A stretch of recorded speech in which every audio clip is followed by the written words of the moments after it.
Good evening, everyone. Welcome to the regularly called meeting for Tuesday, October 15th. Ms. Hilbert, will you please call the roll? Yes, sir. Councilman De La Garza? I am present. Councilman Kidder? Here. Councilwoman Butler? Present. Councilwoman Scott? Here. Mayor Pro Tem Young? Here. Councilman Lofgren? Here. And Mayor Crocker. Here. If you would, please rise, join me for the pledges, followed by a moment of silence. I pledge allegiance to the flag of the United States of America and to the republic for which it stands, one nation, under God, indivisible, with liberty and justice for all. Honor the Texas flag. I pledge allegiance to thee, Texas, one state, under God, one and indivisible.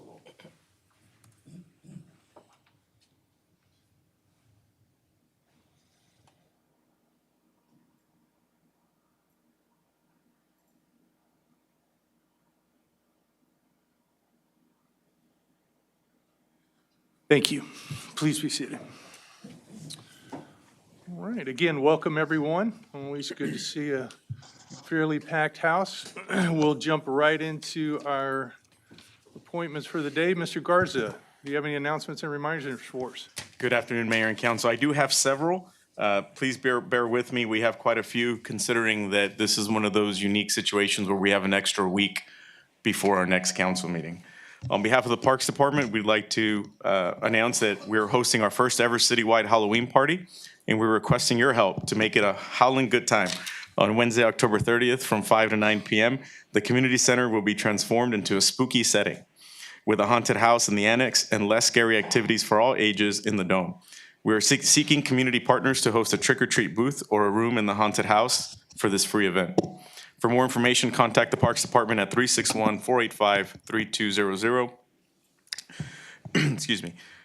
For more information, you can also visit the victoriatx.gov/parks. Additionally, registration for the annual Lighted Christmas Parade is now open through October 31st or until all spots are filled, and you can register for free also at victoriatx.gov/parks. On behalf of Discover Victoria, we'd like to remind the public that this Friday and Saturday continues some of our celebration for our bicentennial year. And in partnership with the Museum of the Coast of Bend and Victoria Parks and Recreation, we invite everyone to step back in time and see what life in Guadalupe, Victoria was really like at our 1824 A Victoria Origin Story. This free two-day Pioneer Showcase includes historical reenactors from all over the state. Demonstrations will feature musket firing, frontier cooking, and so much more, including the Los Granaderos Regimental Band, a drum and fife corps from San Antonio on Saturday. The event begins on Friday, but it's reserved for some school tours on Friday, and it'll be open at 10 a.m. on Saturday for the general public. For more details, you can visit discovervictoriatexas.com. On behalf of our communications department, we'd like to announce and remind the public that last month, we debuted Town Talk, our brand new podcast that gives residents an inside perspective on the city of Victoria. This next episode of Town Talk will debut next Tuesday in our newsletter and features an engaging discussion with myself as the guest, talking about many of the same topics that the mayor talked about at his State of the City speech last week, which of course included the budget, our compensation challenges, and the connection between our community growth and finances. And you can also find the first episode when you get a chance to visit the site. Of course, speaking of the Mayor's State of the City event, which we co-hosted last week with the Chamber of Commerce, if you missed the event, you can watch the Mayor's presentation by visiting victoriatx.gov/council and clicking on the Mayor's State of the City, or by tuning into our local government channels 15 or 115. And lastly, the application period for our 2025 Citizens Academy is now open through November 1st, and residents are encouraged to apply by visiting victoriatx.gov/Citizens Academy. And lastly, on behalf of Environmental Services and Keep Victoria Beautiful, we continue to seek volunteers for a cleanup in the original town site, South Central neighborhood, starting at the Victoria Art League on Saturday, November 9th at 9 a.m. Individuals and groups who would like to volunteer are encouraged to register in advance at victoriatx.gov/KVB. And I lied. There's one more that I skipped through, which is on behalf of Municipal Court. I know Tiffany's out there in the back looking at me. I can feel her stare. But on behalf of Municipal Court, we'd like to invite our residents to celebrate Municipal Court Week by having breakfast with court staff and learning more about court services. The court will host another Java with the Judge on Monday, November 4th from 7:30 to 9 a.m. here at our City Hall courtyard. As always, complimentary coffee, tacos, and cake pops will be provided to celebrate. So we hope you can make it out to that. And I think that's it. Busy time of year, lots going on, no doubt, so thank you.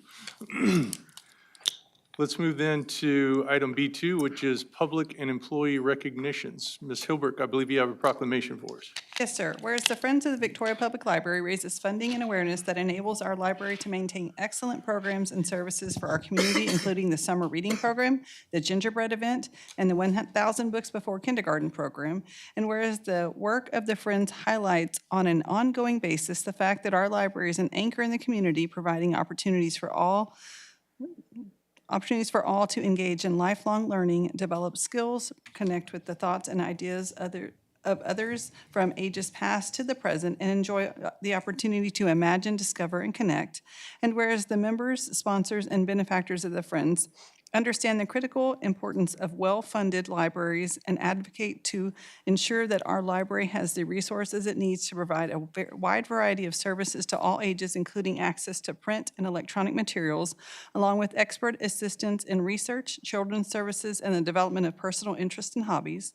Whereas for over 50 years, the Friends' gift of time and their commitment to the Victoria Public Library sets an example for all in how volunteerism leads to positive civic engagement and the betterment of our community. Now therefore I, Dwayne Crocker, Mayor of the City of Victoria, do hereby proclaim October 20th through 26th, 2024 as Friends of Libraries Week in Victoria, Texas, and urge everyone to join the Friends of the Library and thank them all for what they do to make our library and the community a better place to live and grow.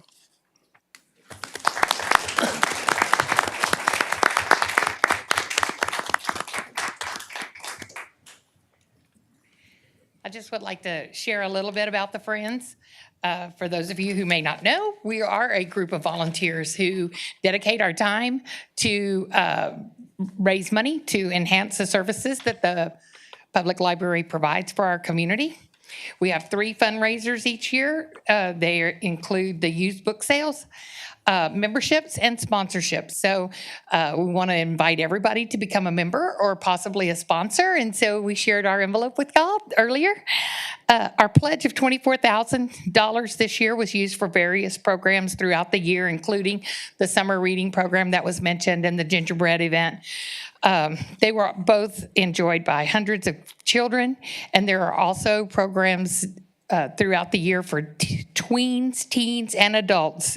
So our friends also donated $11,500 to purchase technology center tables and chairs. It was a much-needed update to the technology center there to improve visibility and to enhance access to our computers there. Our goal for the upcoming year is to increase our pledge to the library to $26,000. We want to raise our membership by 50 new members, so we welcome all of you to join. And we'd like to increase our sponsorship by 15. So this will help us meet our pledge and to provide an opportunity to help the library to celebrate their 50 years in that building when the time comes. So thank you all for helping us recognize the Week of the Friends of the Library. Thank you. Thanks.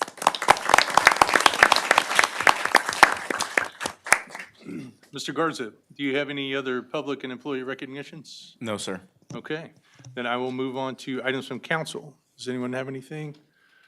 Okay, I have one, just very quickly. I have mentioned on a couple of different occasions about the appointment of a subcommittee that would look at, among other topics, primarily, I guess, primary topic being employee compensation, and basically stay on top of that, revisit that more on an annual basis than just kind of at budget time. I think it's something that has been very important for us over the last few years and will remain important for us. And so I want to try to get ahead of the upcoming budget cycle and through the year be looking at those issues so that we're ready, we're prepared, we're getting feedback. Sometimes, you know, as you guys know, when you get to the end of the budget cycle, it feels a little bit frenzied that, you know, okay, all this is coming in at the same time. But I want that to be an issue and a topic that gets attention throughout the year. And so tonight, I'm going to appoint 3 members of council to serve on that subcommittee. Mr. De La Garza has agreed to serve on that. Ms. Butler and Mr. Lofgren. So I appreciate each one of you being willing to step up and really take a look at this for us and keep us informed on this. And I will leave it to how y'all go about that to the three of y'all. So, but thank you for your willingness to do that. So, all right, if there's no other items from council, then I will move on to citizens communication. I have a few cards. The first one is Mr. Vic Morgan. Good evening, sir. Welcome. Thank you. Thank you. Good afternoon to all of you. I think I've not been here since the last time we approved the street in front of the UHV campus. And if you've not driven it, you need to go drive it. It's absolutely spectacular. It's a wonderful place. That's not what I'm here to talk about today. The Victoria Lions Club will be celebrating its 100th anniversary in early January, mid-January of 2025. So we've been around a long, long time. We've had pancake breakfast since the early 40s at least. I think the tickets then were about a nickel a piece. They were up to $5 the last time we hosted a pay event of that. But as a way to kick off our celebration, we are offering a free pancake breakfast to the 1,000 people this coming Saturday, October the 19th. It'll be in the cafeteria at East High School. The tickets are free. They're available at the food bank. They're available at the public library. They're available from any Lion, and I have some in my pocket if anybody wants any tonight. We'll be serving pancakes from about 7 till noon at no cost to any of the citizens as a way of saying thank you to the citizens of Victoria for your support over the last 100 years. So would love to see all of you there. If you don't get a ticket tonight, you might come anyway. I bet we'll let you in. And so do you have any questions? Don't think so. Thank you for being here, and we appreciate the information. What a great Okay. event, thank you. I hope to see some of you at the pancake breakfast Saturday. And thanks to the Lions for all they do for the community. We Well, appreciate you're it. most welcome. We've been blessed with good fundraisers and the ability to give somewhere in the neighborhood of $40,000 to $50,000 a year back to the community, to nonprofits and other groups who need it over the last several years. So we lost one of our big fundraisers when Claude Jacobs passed away, and we lost the shows over at the Welder Center. We participated in the proceeds from that, and so we're having to make up the difference now with some other things. And we've got a calendar raffle going on now. If you'd like to purchase a calendar, 500 calendars were produced, and we'll have a drawing at every Lions meeting in 2025 for a $250 gift card and a gun. And the calendars are $100 if you'd like one. So that's one of our big fundraisers. Thank you. Thank you. And good to see you again. Thank you. It's good to be here. Better to be seen than viewed. Always. There you go. All right, the next card I have is Mr. Ernie Bird. Good evening, Mr. Bird. Welcome. I'm just a concerned citizen.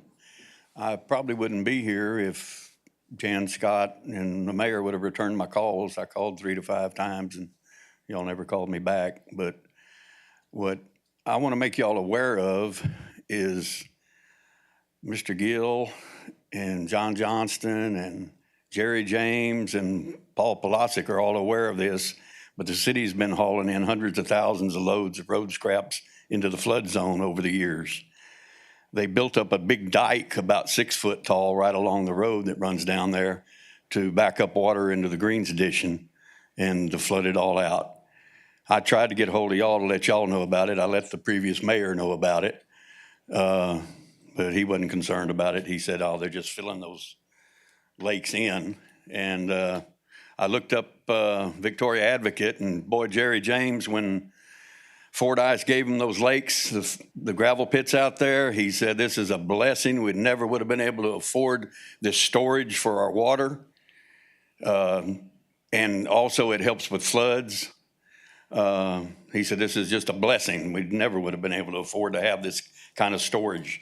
We have a year's storage in all these gravel pits to store the river water. And now these guys are filling them all in and hauling all this stuff in, filling them in. And it hurts the floods. I've been after this for 7, 8 years, and I keep getting blown off. I've talked to all the politicians around. They just blow it off when they find out who all knows about it. District attorney knows about it. Michael Cloud knows about it. None of them do anything because they find out who all knows about it and is involved. I turned them into FEMA fraud division. And oh man, that guy was hot on this. He wanted to know what they're doing. They flood out Greens Edition and it brings in more FEMA money. I mean, to everybody, to all their buddies and y'all's buddies, I guess, that own the stores.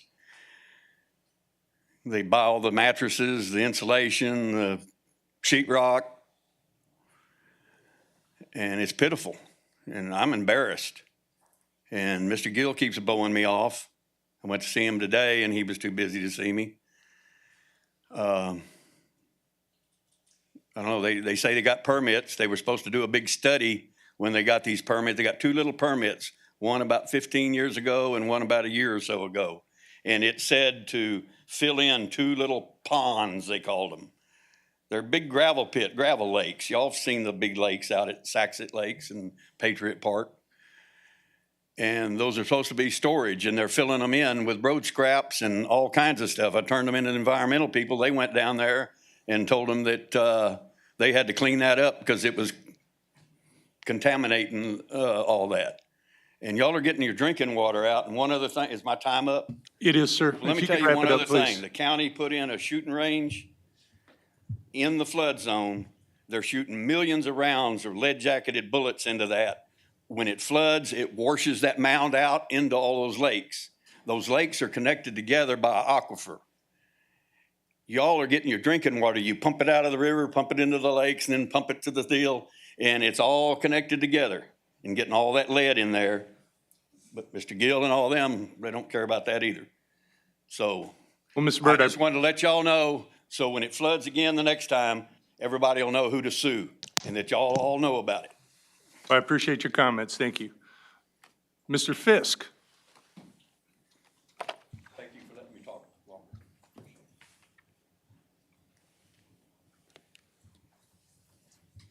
Good evening, Mr. Fisk. Welcome back. Thank you, and good evening, council, mayor, and interested citizens. Once upon a time, and you know that what I'm about to say is going to be interesting because interesting things also often start with once upon a time. Or maybe you prefer this opening line. Picture it, San Antonio, 1988. A small group of us were trying to solve a problem about 2 a.m. that we had not encountered in this magnitude. Sure, we had all cooked hot dogs before. The question was, what is the most efficient way to cook, package, and deliver 20 to 50,000 hot dogs each morning? So we started a game that we call, let's pretend we are intelligent. The first step in this game is to admit that what you're doing may very well be working, it may very well be good, but doesn't mean it couldn't be better. We did a lot of research to capitalize on what had worked for other people, a lot of experimentation, and we tried new things. The goal was to find out what worked best for us with the staff, equipment, and facilities at our disposal. Later, in other positions, I continued to use this game. By now, you're probably wondering what this has to do with anything. One of the problems that Victoria faces is what is the best method of improving the lives of our unhoused population? Do we need infill housing? Do we need a central safe place for those living in their cars? Do we need to create individual sleeping pods? Do we need to focus on tiny houses as transitional places to live? What options have not been considered or explored? What is working and what has failed in other places? I don't know the answers to these questions. There's a lot of combined intelligence in this council, the city staff, and the citizens of Victoria. I have confidence that these are solvable problems if we put our heads together. Thank you. Thank you, Mr. Fisk. And then the final card I have is Mr. Vandro.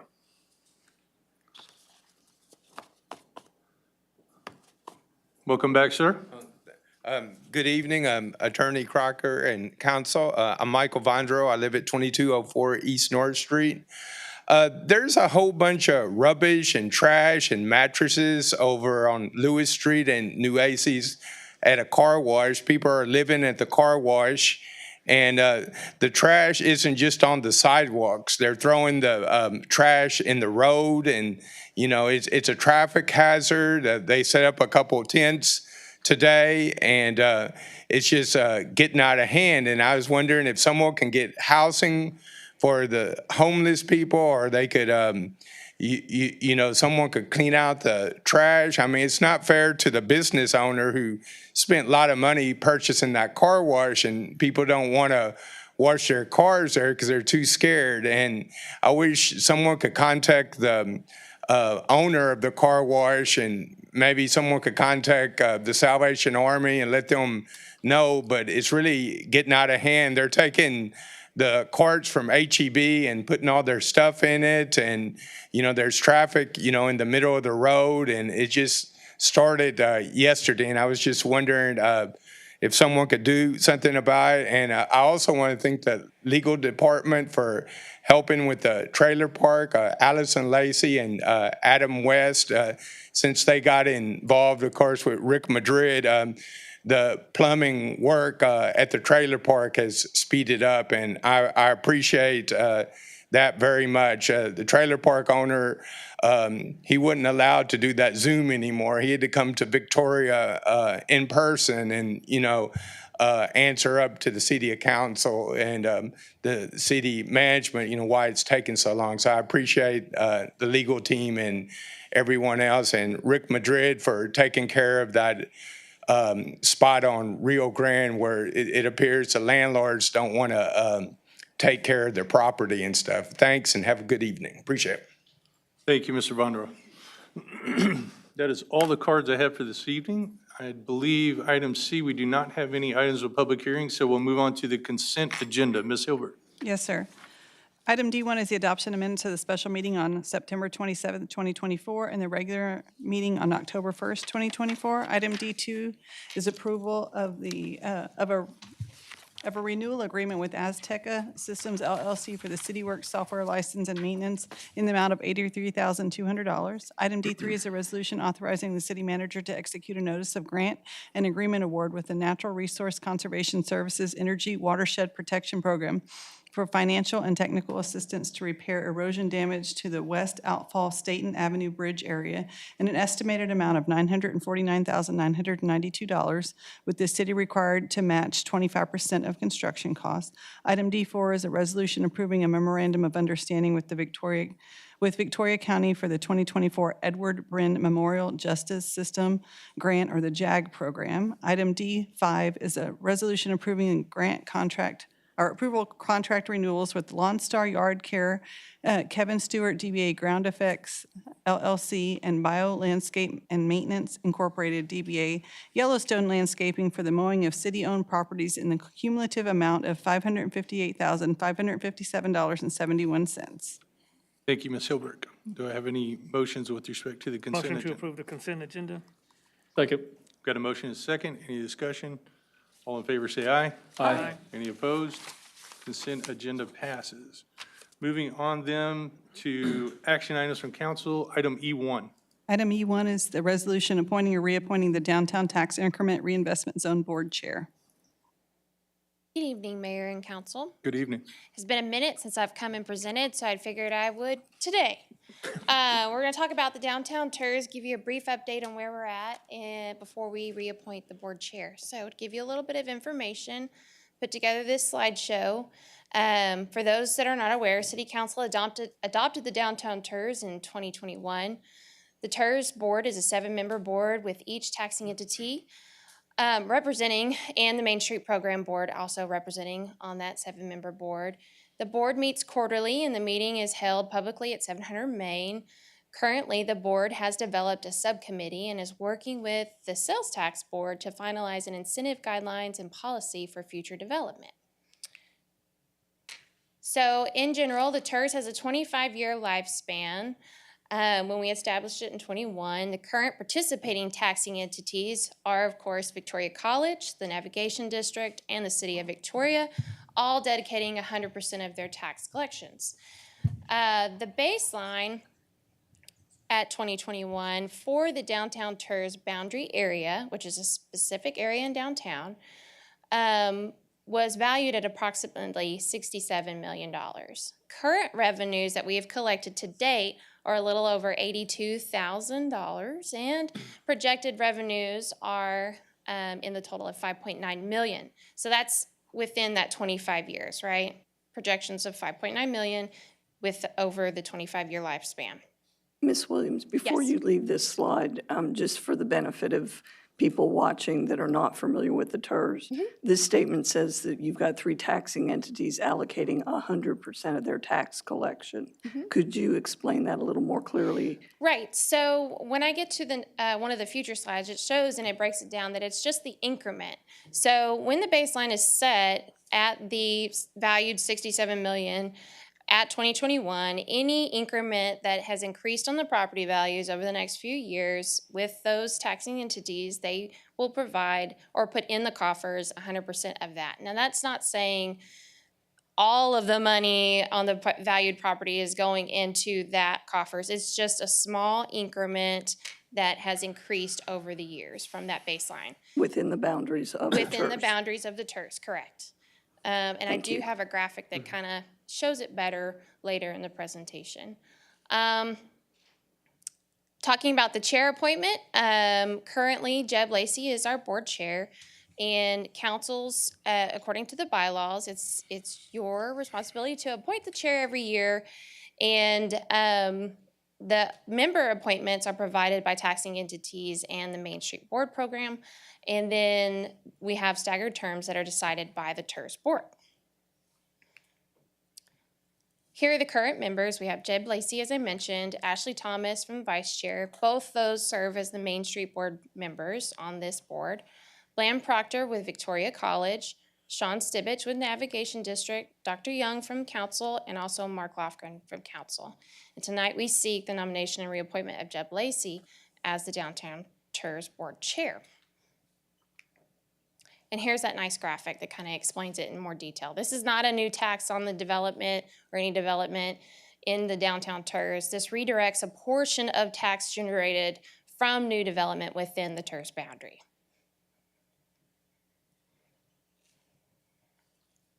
All right. If anybody is interested, our next meeting is scheduled for November 4th at 700 Main Center, room 205 at 12 p.m. And you're all welcome to join us. Are there any other further questions? We have any questions? I have a question. Sure. So it's incremental. What's the current value? How much has it incrementally increased? I don't have, I'm sorry. Can you help me, Gilbert? Yeah, you want to know what the increase in tax revenue was? What the increase in tax revenue and what the increase in the property value that revenue is based off of? Okay, well, the first year, we got about $42,000. This year, we got another $41,000. So we only got about $80,000 so far. Mm-hmm. And the tax is based upon whatever the council decides the tax rate should be. So, as you recall, we reduced the tax from last year because the appraisals went up. So you should keep about the same. And I think your question though also, and if we can't pull up an answer now, we can get it to you. Yes. I think is specifically wondering what is the value of the district, right? The correct Oh, the value. I'm sorry. My The apologies. assessed value now. Well, thanks for translating that. You're welcome. I'm here all day. You sure? I hope. Right now, we're about 80 point something million. The base was 67 point some change million. So you got an increment over 27 million. Thank you. Thank you for correcting or adding to that, Mr. Jesús Garza. No, thank you, Mr. Thank you, Gilbert Gilbert. Reyna, CFO. Any other questions? All right, thank you, Ms. Williams. you. So then what's before us then is a resolution on staff's recommendation of appointing Mr. Lacey, reappointing Mr. Lacey as the chair of that board. So, Correct. I'd be happy to nominate Jeb Lacey for chair of the Downtown Tax Tax Increment Reinvestment Board. I would Zone. be happy to second that. He's done an excellent job and appreciate his leadership. I'll say that's a motion and second from the two guys that are on the board, so that's, That's real pretty strong helpful. for me. so. Appreciate that. So I've got a motion and a second. Is there any discussion? All in favor, say aye. Aye. Any opposed? All right. I did want to mention, he did express his apologies. He did have another meeting to be at, so he would like to have spoke before us, but had another plan. Well, Colin, tell him congratulations, he's still on the hook. So, yeah. All right, item E2. Item E2 is a resolution consenting to the creation of Willow Creek Municipal Utility District of Victoria County, which lies within the extraterritorial jurisdiction of the city of Victoria. All right, so this is going to be a presentation by a few different people. And to kick this off, Allison and Julie will represent the city, providing an overview of a municipal utility district. But before they get to that, I just want to provide a little bit of context because this has been a project that, and you'll get to meet the developer and some of the individuals involved here in a bit, but this is a project that they've been looking at doing for over a year. I was literally looking at my emails here while we were sitting here, and these conversations started last summer. And so there's been quite a bit of work put in on their part, as well as our part, to just become more educated on this possible project. And the intent of today is to help educate all of you about the project, while at the same time considering a critical step in the process as they continue to do some of the due diligence as they explore it.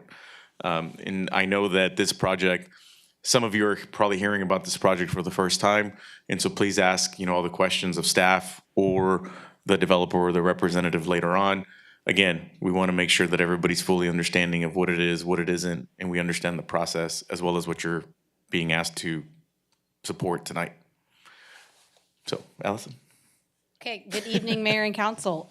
So before we bring the developers' representatives up here, Mr. Garza asked Julie and I to just give you a brief sort of high-level overview of where the authority for a MUD or municipal utility district comes from.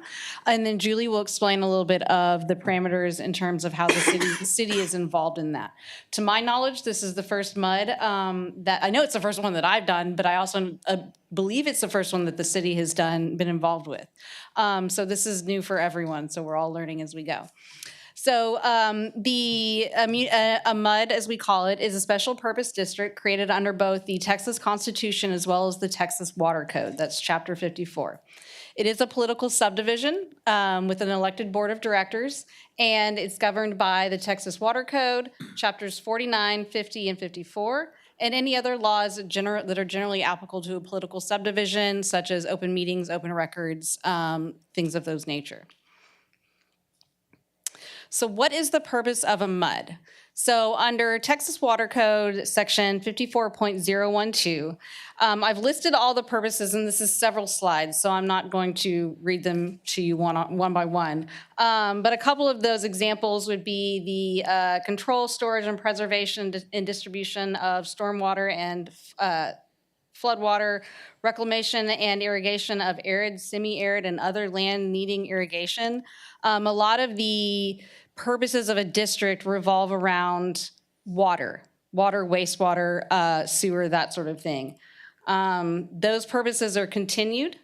The control, abatement, and exchange of any shortage of harmful excess of water, the protection, preservation, and restoration of the purity and sanitary condition of water within the state, and the preservation of all natural resources of the state. Now, those purposes are all listed under the Texas Constitution. And I'll be happy to send this to y'all if you want to look through each and every single one of them. Oh, no, go back. There it is. Under the Texas Water Code, what is the purpose of a MUD? The purpose of a MUD is to authorize the board to purchase, construct, acquire, own, operate, maintain, repair, improve, or extend inside and outside its boundaries any improvements, facilities, plants, equipment necessary to accomplish the purpose of the district as authorized by the Constitution, this code, and other laws. And that includes improvements, facilities, equipment, appliances, anything that's helpful or necessary to supply water for municipal uses, for domestic uses, for power and commercial uses, and all other beneficial uses and controls.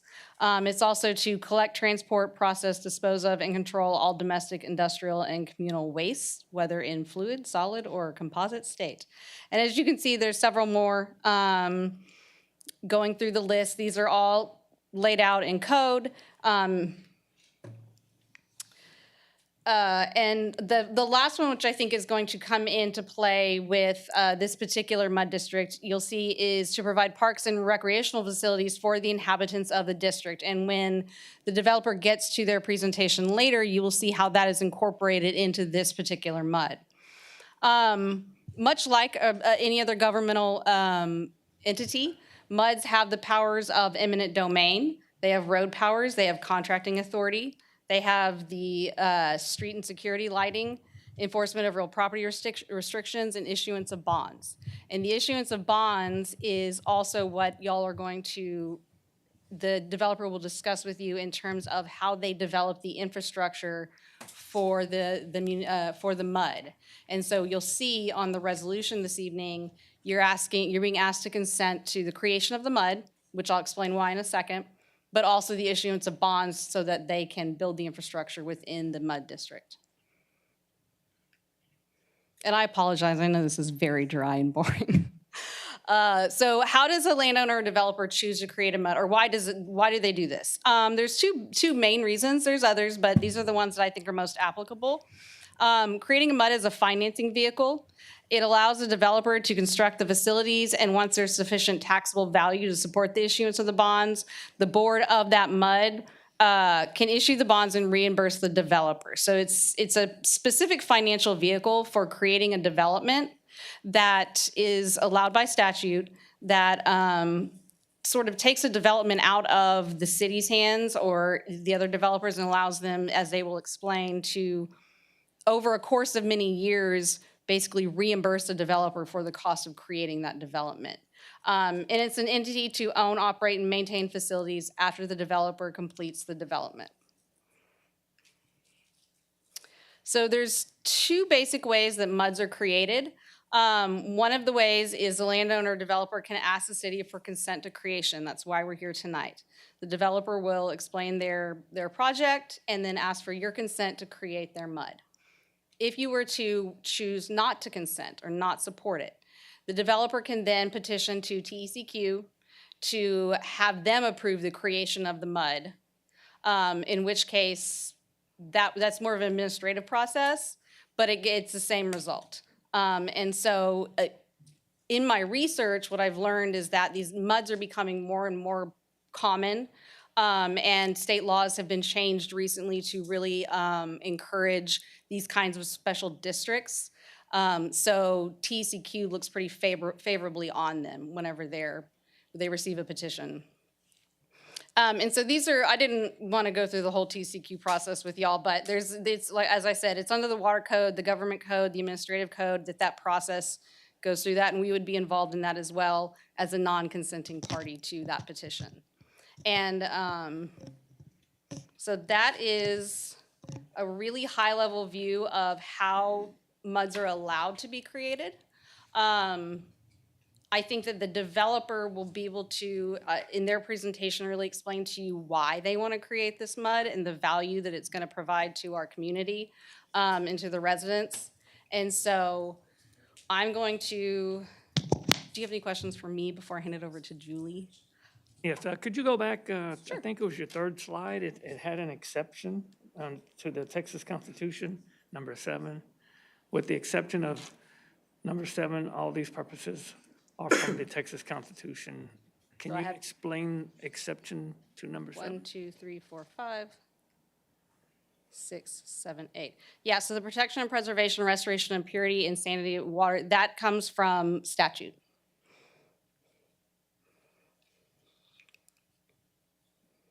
And Thank you. before y'all ask, because I know that you're going to, how does the UDO play into this? The UDO does extend to the ETJ, which is where this mud will be created. And so that will be, those restrictions, those rules, those parameters, the developer will be required to follow those as well. Any other questions for Ms. Lacey? Hand it over to Julie. Thank you. So, sorry, it's okay. Allison just stole my thunder. I only have one slide, and it has nothing to do with MUDs really. It's just to sort of explain how MUDs kind of tie into the development process. As you know, the development process always has a lot of layers to it, and what you're here tonight to consider is that first layer that allows the developer to create the MUD. Subsequent layers would be plat approval, and also in the developer's due diligence for creating the MUD and moving this development forward, they'll have to do a lot of engineering studies on how is that MUD going to provide the services that need to be provided as per our code and state laws and whatnot. How are they going to provide water to the eventual homes that are going to be built? How are they going to handle stormwater? What are they going to do with their sewer needs? And so those are all part of the due diligence process that the developer is going to need to go through as they create this MUD. So what you're considering tonight is just to consent for the creation of the MUD. If the developer in the future, during their due diligence and their engineering studies, come back and say, oh, we'd like for the city to provide water, or we would like for the city to take on our sewer, those will be subsequent approvals and processes and consideration for council at that time. So it's just, this is the very first layer, but as you know, in developments, there's often a lot of different processes and layers. So it's kind of the point of this slide is that, yes, our subdivision regulations do apply to the ETJ. The common regulations that we look at for ETJ subdivisions are the dimensional requirements for lots, so lot sizes. And of course, lot size comes into play of, how big does a lot need to be if it's going to be on a septic system or, a water well. And when a developer looks at developing a MUD and all the infrastructure, it of course would allow them to basically build a little mini city with regards to that type of infrastructure on the ETJ. So that's my one slide, and I'd be happy to answer any questions before we turn it over to the developer's agent. Actually, I have one, and I thought about it after you sat down, Ms. Lacey. I'm sorry, Ms. Fulcrum, but your slide on that there's two ways to create a MUD. It's either with approval of the city or through TCEQ. I'm assuming that if for whatever reason that the council didn't approve or consent to this evening, that the TCEQ option would still be available to the developers. Is that a correct assumption? Yes, sir, absolutely. Okay, all right. And if you said that, then I missed it, and I apologize. And you can ask them right now in a little bit if that's what their plan would be if they said no. Gotcha, okay. And who has the option to make that decision to go to the city first or to TCEQ first? I would assume the developer does. The developer does. 100%, yeah. So he didn't have to come to us. They did not have to come to us, but you will see attached to your packet, there's a petition from the developer as the landowners requesting your consent. That's typically the way they will go because it's faster and it gets everyone to the end a little bit quicker. But they didn't have to come and ask they could just go straight to TCEQ. Cool. And when they come and present the project, you'll see why it's logical for us to be involved from the beginning, like we have been since last year. Because even though legally they have these options, just the amount of work that would be needed to tie into our utilities necessitates us to be involved with this from the beginning. How many MUDs are there in the county of Victoria? I'm sorry? How many MUD districts are there in the county Currently? of Victoria? Yes. Well, Quail Creek? There's two, Quail Creek and Brentwood. Yeah. Brentwood. Okay. Did y'all hear that? Brentwood and Quail Creek? So Bloomington is not a MUD? No, they're straight up Maybe in the future. utility. Yeah. Since we get a second shot at questions, and I've got a question, and it may be something even that the developer is going to answer, so heads up on that. But I looked at the petition. Can't say I read it word for word, but I understand why the city would be asked for permission to grant, to create the HUD, because water's one of the things that we do, sewer's one of the things. So essentially, they're going to compete with us, but obviously, we'd have to have the infrastructure ready to prepare. So anyway, I get that. I don't get why we have to approve them issuing the bonds, because I don't see where the city would be involved in that in another case.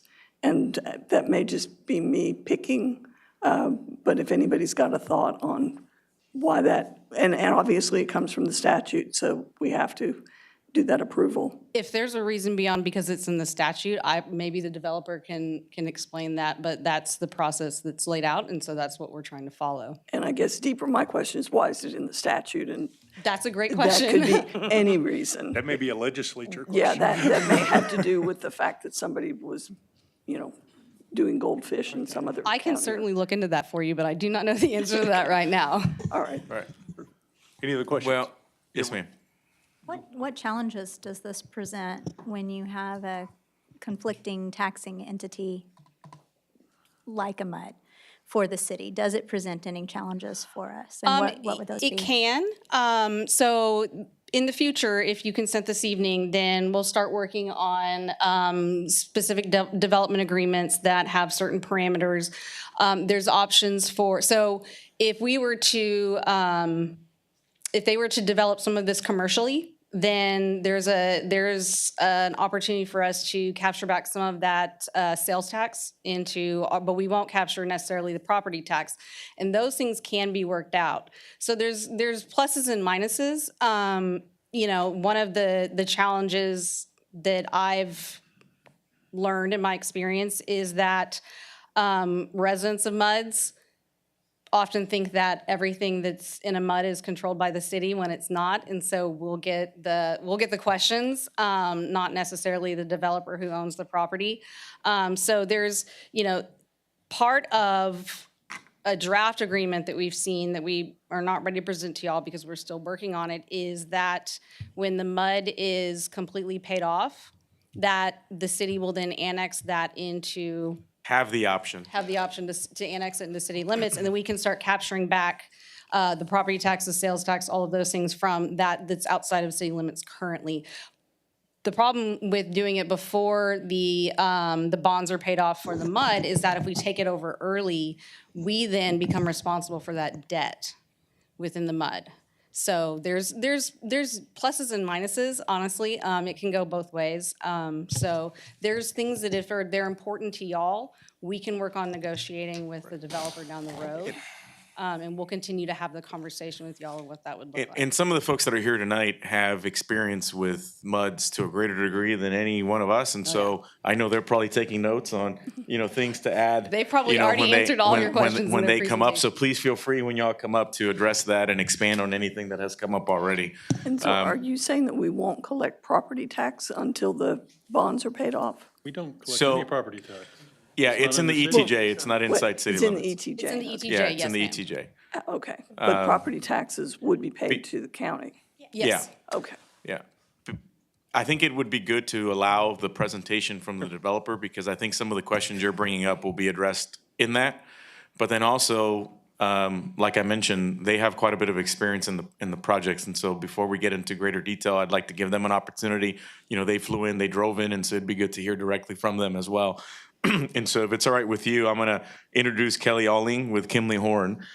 She'll come up and introduce the team and start their presentation. Alrighty.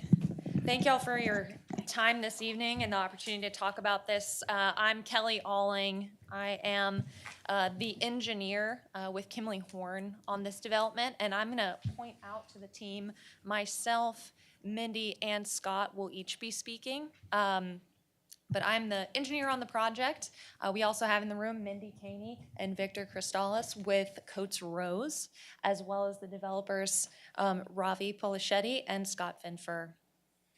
So with that being said, I'm going to turn it over to Scott first.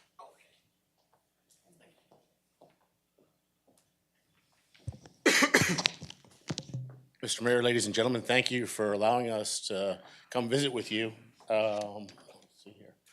And I thought that it would be important as a starting point to maybe understand who we are, where we're coming from, because if this was my community, and it is because I'm from Texas, I'd want to know what's going on. So my name's Scott Finfer. I've been developing land in Dallas, Austin, San Antonio, Houston, Tyler, Texas, Denton, Texas, and those areas for about the past 30 years. I've spent time with some of the biggest real estate development companies in the country as a senior vice president of strategy. I've ran strategy for several of the larger private equity groups and hedge funds that are involved in the real estate development business. My focus is intimately on Texas, and it starts with the concept of community. So I grew up in a town called Plano, Texas, but when I was in Plano, it looked a lot more like Victoria than it does today.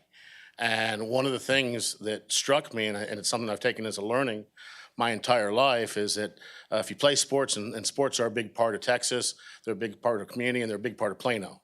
And I was lucky enough to play some sports while I was there. I played football and wrestled and ran track and did a bunch of different stuff. And one of the things that's one of my defining memories of playing football at Plano was something that they said to us, which was, you don't get to put your name on the jersey because it's the community's, it's not yours, and we're not sure you're going to have that next week, because it was always about the team first and what the impact is for the community. And I've taken that approach towards developing. As a matter of fact, I've got up on the slide right now this idea of Texas as a state of mind, and it makes me think about a neighborhood that we sold to some guys out of California that came in and are building houses there. And we drove by a couple months after we had sold it, and beautiful houses going up and everything else, but the flag of Texas was flying upside down with the white down and the red up. And so I pulled over to tell the guys at the sales office that the flag's wrong. And they're like, what's wrong with the flag? So, well, the red side's supposed to be down. And my point there is that things like that mean something to some people and don't mean something to other people. And so when we go into a community, the first thing that we're doing, and the reason why we're here tonight, is to introduce ourselves, who we are, and what we want to do, and why we want to be here. So, my family got here about 150 years ago. My wife didn't come till she was 20, and I didn't move her to Texas till she was 30. And I'll tell you a funny story about driving around in Texas with her and doing development. So as you're buying land and doing everything else, it's very much a people business. So you spend a lot of time out in the field, and on the weekends, I'd take my wife to go drive with me to go see what's going on with different deals. We hadn't been in Texas for 90 days. She hadn't been living there. She loved it. And so we're driving around. At the time, we were living in San Antonio, and everybody I pass is waving to me as we drive by them. And so we spend the afternoon doing this, and my wife finally is exasperated, and she says to me, "My God, how do you know all these people?" And I said, "I don't." And she said, "Well, why are you waving to them?" I said, "To wish them a good day." And, it's stuck in her mind. Things are different here than they are in other places in the world. And what she says is that when people ask her where she's from, she says, "I'm not from Texas, but I got here as quick as I could." And for me, that actually represents everything about Texas going back to the very, very early days. And when I partnered up with Ravi on a deal, it was to help him on a very sensitive project that he was doing up in Sherman, Texas, across the street from the $35 billion wafer plant that's going in there. And we really had a likeness of mind in terms of what's important and how you do things. And so, when you think about Ravi's model and what he wants to, we're looking for transparency. We want to work with the city. We want the city to understand what our ideas are, and we want to try and accommodate and make it better. So the reality is, and I'm just speaking completely candidly and bluntly, if we want to get a mud, we can get a mud. You guys technically couldn't stop us, but that's not our style. We don't want to come down here to fight. We have a different idea. And our idea goes back to what's going on here. So when Ravi told me, "Hey, I need you to go down and take a look at what we're going to looking at doing in Victoria," I kept telling him, "I don't think so." And he said, "Well, why?" And it's because it didn't make sense to me. I couldn't get my head wrapped around what he was looking at. And I'm not sure that he had his head wrapped around it, but he saw what he thought would be a pretty good opportunity. And after really milling it for some time, what I came to realize was that there's something very special and very unique here in Victoria. And it starts off with, what are we doing here? Well, Victoria actually used to be the crossroads of Texas. So back in the early days of the state, everything that was going on in the state was happening down here. The war was fought down here. As far north as you'd go would be to San Antonio. You didn't go past that because you'd start heading into Indian territory. Austin really wasn't much of a city back in those days, and everything was circling around Victoria. Well, if we fast forward to today, what you have is this strange anomaly of a city. And I don't mean that in a negative way, it's a positive way. But your city size doesn't make sense to where you're at for what's happened over time. And I've got a theory about that. I actually think that it's because of the hurricane that hit in Galveston in 1906 that displaced your trajectory as growth as a city. But be that as it may, the point still remains. Victoria, Texas is 2 hours from San Antonio, 2 hours from Austin, 2 hours from Houston, an hour from Corpus Christi, and about 30 minutes from Port Lavaca, which is actually an amazing positioning for somebody that wants to be there. So what are we doing down here? Well, it starts off with, we were looking at where we could do real estate transactions and what makes sense. But it's not just about doing a transaction. It's about building communities, because that's what we do ultimately. And at first, in looking at Victoria, I couldn't get my head around what we're gonna do. Some interesting things, like the history of the city going back all the way to 1824, that's amazing. I mean, that's just something that, it means there's history here, there's old buildings here, there's stories here, there's old families here. That's all great stuff. But it's also interesting to look at how affordable Victoria actually is. The cost of living here is considerably less than the rest of Texas, and it's considerably less than the country as a whole. So as we start looking at our MUD and what we're gonna create, what I realized was Victoria has everything and anything you could want if you were developing a master plan community appealing towards people that are ready to retire and live the next phase of their life someplace different than where they're at. So what do I mean by that? If you look at Victoria, you got a couple of hospitals and some very good ones at that. Plus you're less than an hour to two from major medical facilities that have everything from the best cancer treatment in the country to trauma care. You've got a beach 30 minutes away. You're on a river. You've got all the history that's here. There's a zoo, and there's a solid community of 70,000 people. Our belief is that there's an opportunity to create a master planned retirement community that would be built out by one of the national players. So that might be Toll Brothers or Taylor Morrison or any number of the different public home builders that build specifically highly amenitized, targeted retirement communities. And when we look at the values and the prices of what it costs to live in Victoria, what we're really saying is that there's an, oops, that's the wrong way, that there's an opportunity to take everything that exists in Victoria and change the dialogue with what we're doing. So our belief is that when people see that they can live in an amenitized community with multiple golf courses and all the things that Victoria has to offer, and in a retirement setting, in a next phase of their life, that this is gonna become very appealing. Close to the coast, fantastic weather, established community, and from a cost perspective, if we're selling homes that are, let's say, $300,000 to $400,000, targeting retirees, that's gonna create a massive arbitrage of wealth. We've seen it happen already in Tyler. We're seeing it happening in Georgetown. We've seen it happen in other parts of the country. And effectively, it looks something like this. If we appeal to somebody that's not from here to come and move both their family and their fortune to Victoria to retire, if I'm living in Illinois, or if I'm living in New York, or if I'm living in California, or any number of other cities, there's a massive arbitrage that happens where I sell my house that's half the size of what I'm able to buy here, and I can exit Illinois, the suburbs of Chicago, for $2 million for a comparable house half the size. I come to Victoria, Texas, I buy my retirement home for $300,000 or $400,000 with all the amenities and everything else it has to offer, and I'm able to pocket all of that equity that comes out of my house, and now I can have a weekend in San Antonio for a Latin culture. I can go to the big city of Houston. I can go see live music in Austin. It's a day drive or it's a weekend trip.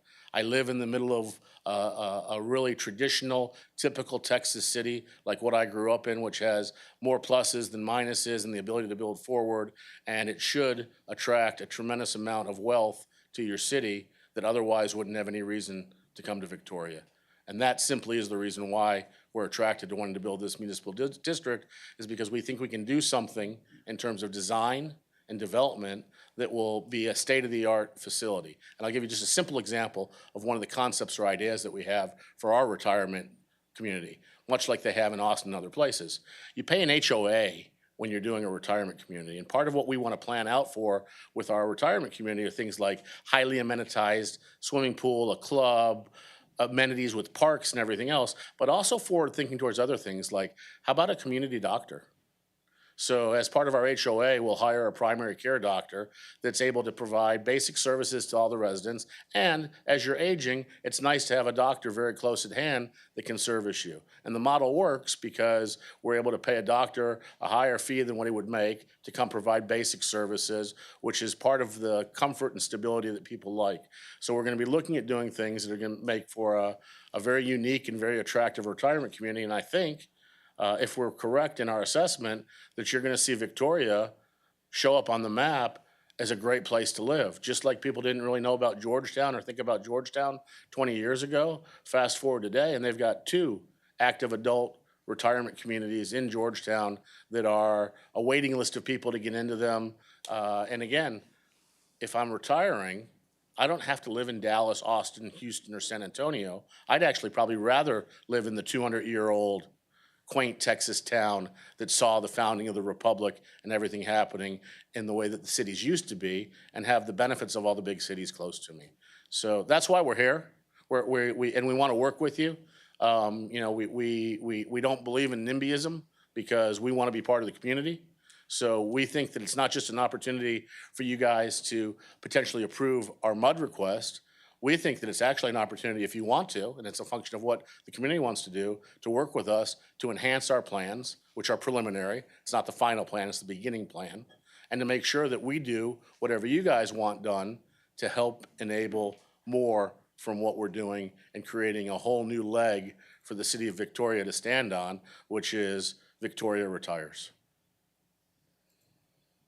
It's great information. Thank you. We appreciate it. And, you're telling us what we've been trying to tell other people is, hey, we've got something going down here. Come check it out. That's right. And that's right. And ultimately, we can coordinate together. If you've got an economic development team, one of the things that's on my mind, and again, it's part of the foundational pieces. You got an airport, okay? You may or may not realize how amazingly important that keeping that airport has been or is for your community. And the reason is very, very simple. I can live here, and as long as I know I can go to the airport and in 20 minutes or 30 minutes, I'm in Houston, I can be anywhere in the world, it's better than having DFW here for a retiree. But without that airport, it becomes problematic and challenging. I see it with my mother. She's retired outside of Austin right now, and getting her to the airport is as big of a challenge as flying because it takes an hour and a half and then parking and all this stuff. And it's really, I could spend hours telling you how fascinated I was about what's in Victoria. And so, Ravi has me, I provide services for Ravi's development company for his family office, which is Texas Sparks. And the whole idea of Texas Sparks is lighting a fire and kindling something that people didn't see was there before and building it into something great. And I have a track record, Ravi has a track record. We want to work with you guys and we want to answer questions for you. And I'll leave you with the advice that I was given when we went down to Green, Texas, trying to make a deal with the city to do development work in the middle of Green. They said, the difference between being committed and involved is like the chicken and the pig at breakfast. The chicken is involved in breakfast, but the pig is committed. We're here to be committed, so we've come down to introduce ourselves and to tell you what we want to do. Great. I know there's probably questions. Who's got? Yeah. And they do have a few more slides too. Okay. As well. So the other developments you've been involved in, is it primarily or exclusively retirement communities? No, or it's different types? it's not. I mean, my background is in master plan development. So as an example, we bought 450 acres in the center of San Antonio, Texas. We partnered with the city to build Hardburger Park, which is the largest municipal park in the United States. We kept 150 acres to build a walkable hike and bike neighborhood in partnership with HEB called Alon. And then adjacent to us is a 300-acre city park. Ravi and I just finished up on a deal. It's not finalized yet, but I'm comfortable enough to talk about it that we put together a neighborhood for 1,101 houses across the street from the new Texas Instruments plant in Sherman. And now we're partnering with Hillwood, which is the Perot family, to sell them control of that neighborhood, and they'll build it out and take it all the way through to the final stages while we focus on the commercial piece adjacent to it. I've developed 10,000 residential lots in my career, both through acquisition, development, and repurposing of what's going on. And the retirement is something that we're actively involved with, but I told Robbie I didn't want to do, when Robbie showed me this deal, and I'm just being quite candid with you. He showed me the deal. I said, I'm not developing a neighborhood in Victoria. That's insane. And he said, well, why? Victoria's great. You go see it and it's going to be a mud and everything else. I said, it won't drive the volume of traffic that needs to make that type of a deal from an absorption pace work. But retirement will, because you could be selling 10 or 20 homes a month out of an active adult retirement community if it's done properly here.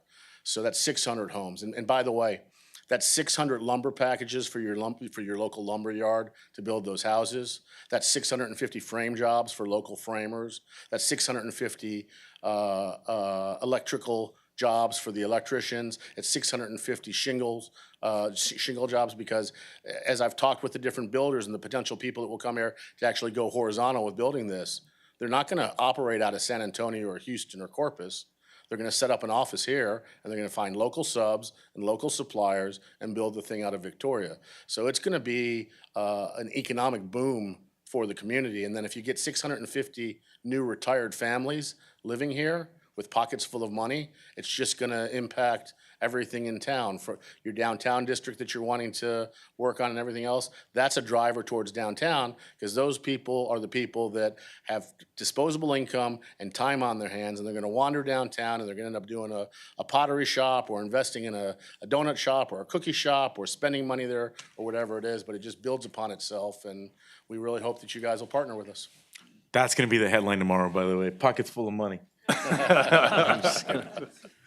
Could you tell us your experience with creating MUDs? Sure. I think that's- what? I'm gonna go through. Yeah. Oh, okay. Yeah, that's perfect. Well, thank you for your comments. Your passion clearly shows through, and I appreciate that. So thank you very much. Thanks for having us. Yes, thank you.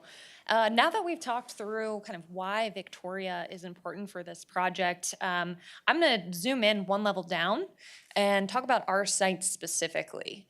So our site is 157 acres on the north side of town, and as was mentioned earlier, we are in the ETJ, just a couple blocks outside of city limits. And so we are looking to develop single-family residential. This is a couple shots of the site as it stands today, a couple shots. And just to from the- verbalize it, that's at the intersection of Northside Road and Parsons Road. Yes.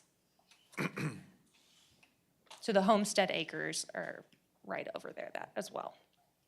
So Northside Road and Parsons Road here in the aerial as well. You can see the tract is largely undeveloped. There is an existing structure, and these are a couple of shots from the ground. What we're looking to do is develop 157 acres of single-family residential subdivision.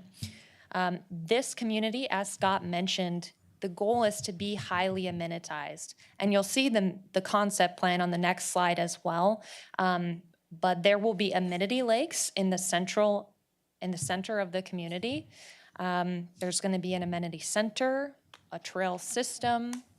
It's going to offer a variety of lot sizes that, as you can see on this slide, meet or exceed the City of Victoria's current requirements on lot width. This slide, you'll see the amenity lakes are centered to the development. Amenity center is there in red. And then there's green space throughout the community. There's a couple versions of the concept plan. So you'll see this one is the more engineered plan, which shows the house pads. But the one on this slide is kind of where you can see the green spaces more clearly.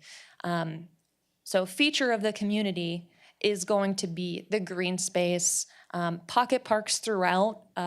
Each will vary based on where they are on the land plan, but those would include, simple straight shade structures, enhanced planting, and some shade trees.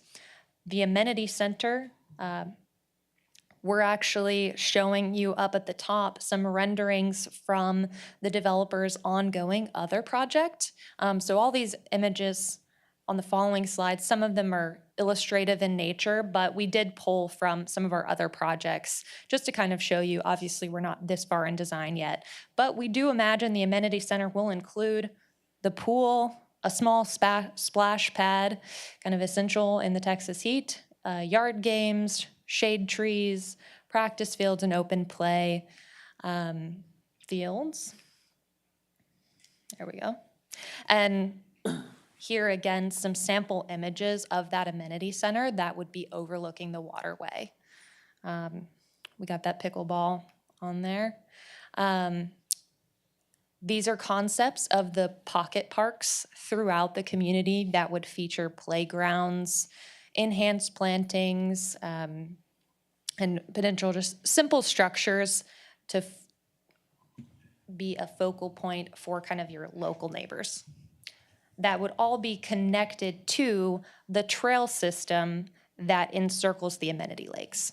So on this slide, really we have zoomed in on those amenity lakes and kind of some of the trail connectivity you can see from Shoreview Drive into the basin over to the amenity center, as well as all the way around the basin. We have number 5 right there. That's potential waterfront overlook or a fishing pier. These are all, initial concepts, but there would be enhanced landscaping along the waterfront and then the trail system. So these are some concept images, again, of the amenity lake areas. That could start from the waterfront overlook or that could start from the amenity center. We also do landscape architecture, but haven't gotten quite that far on this project yet. But hopefully these images kind of give you a sense of what is possible on this project. And now we'll kind of go into how do we get here? How do we make that happen? So this project, 157 acres just outside the city limits, so we're not within the CCN, but in our initial talks with city staff, we would pursue, which is obviously not on the table for approval tonight, but Plan A is to pursue water and sanitary sewer service from the city of Victoria. And so in our talks with staff, these are some of the offsite improvements, and you can see they're substantial, that would be required to serve this development. That includes a installation of a 16-inch water line along North Side Road, all the way from State Highway 77 to our site. The sanitary sewer improvements would be removing and replacing a 6-inch gravity main, as you can see there in red, with an 18-inch gravity main. So we're not only serving our site, but all of these upsizings would also provide a regional benefit to many more users than our development. We're also going to be extending that 15-inch gravity from the development on Ball Airport, coming up Ball Airport and then over along North Side as far as the gravity can take it. And then our on-site lift station would force main the flows to the furthest gravity reach. So lastly, we're also looking at milling and providing a new asphalt overlay across North Side Road for its current width. So these off-site improvements are very substantial and they come with a price tag. And so that is one of the primary drivers. As was mentioned before, the MUD financing vehicle is critical to making a development like this possible. And I know Mindy's going to talk more on MUDs. I did include a slide with just kind of potential project timeline. Obviously, the MUD creation is our first step. So following, the decision tonight, we would move forward with the MUD creation and then proceed with the next phase of entitlement, which would include the survey, the drainage study, which would allow us to finalize the land plan and then move into the preliminary plat. So we'd be before y'all several more times. But that's, I'll turn it over to Mindy. Is there a slide next or not? Yes. Oh, there we go. My name's Mindy Caney, and my specialty is special purpose districts. So I have created over 350 municipal utility districts, public improvement districts, municipal management districts, water control and improvement districts across the state of Texas. My firm represents around, I would guess, about 1,000 special purpose districts.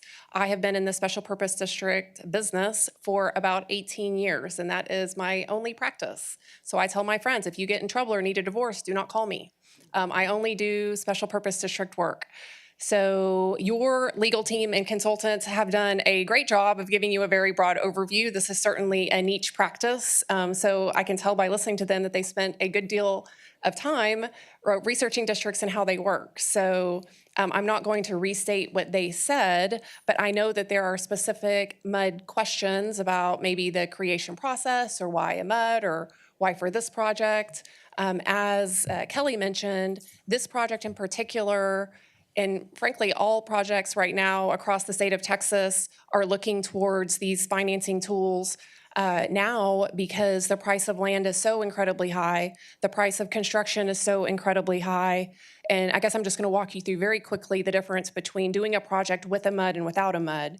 If you don't have a MUD or other type of special purpose district, the way that it works is the developer takes the price of the land, the cost of the water, the sewer, the drainage, the roads, some profit, puts it all into the price of his lots, sells his lot to builders, builders sell their lots to end users, and the project is complete.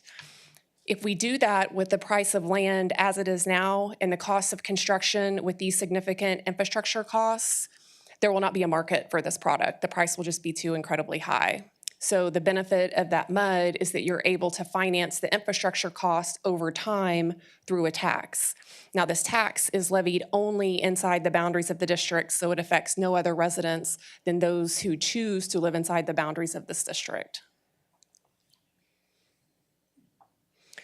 So are there any specific questions about the creation process or districts generally?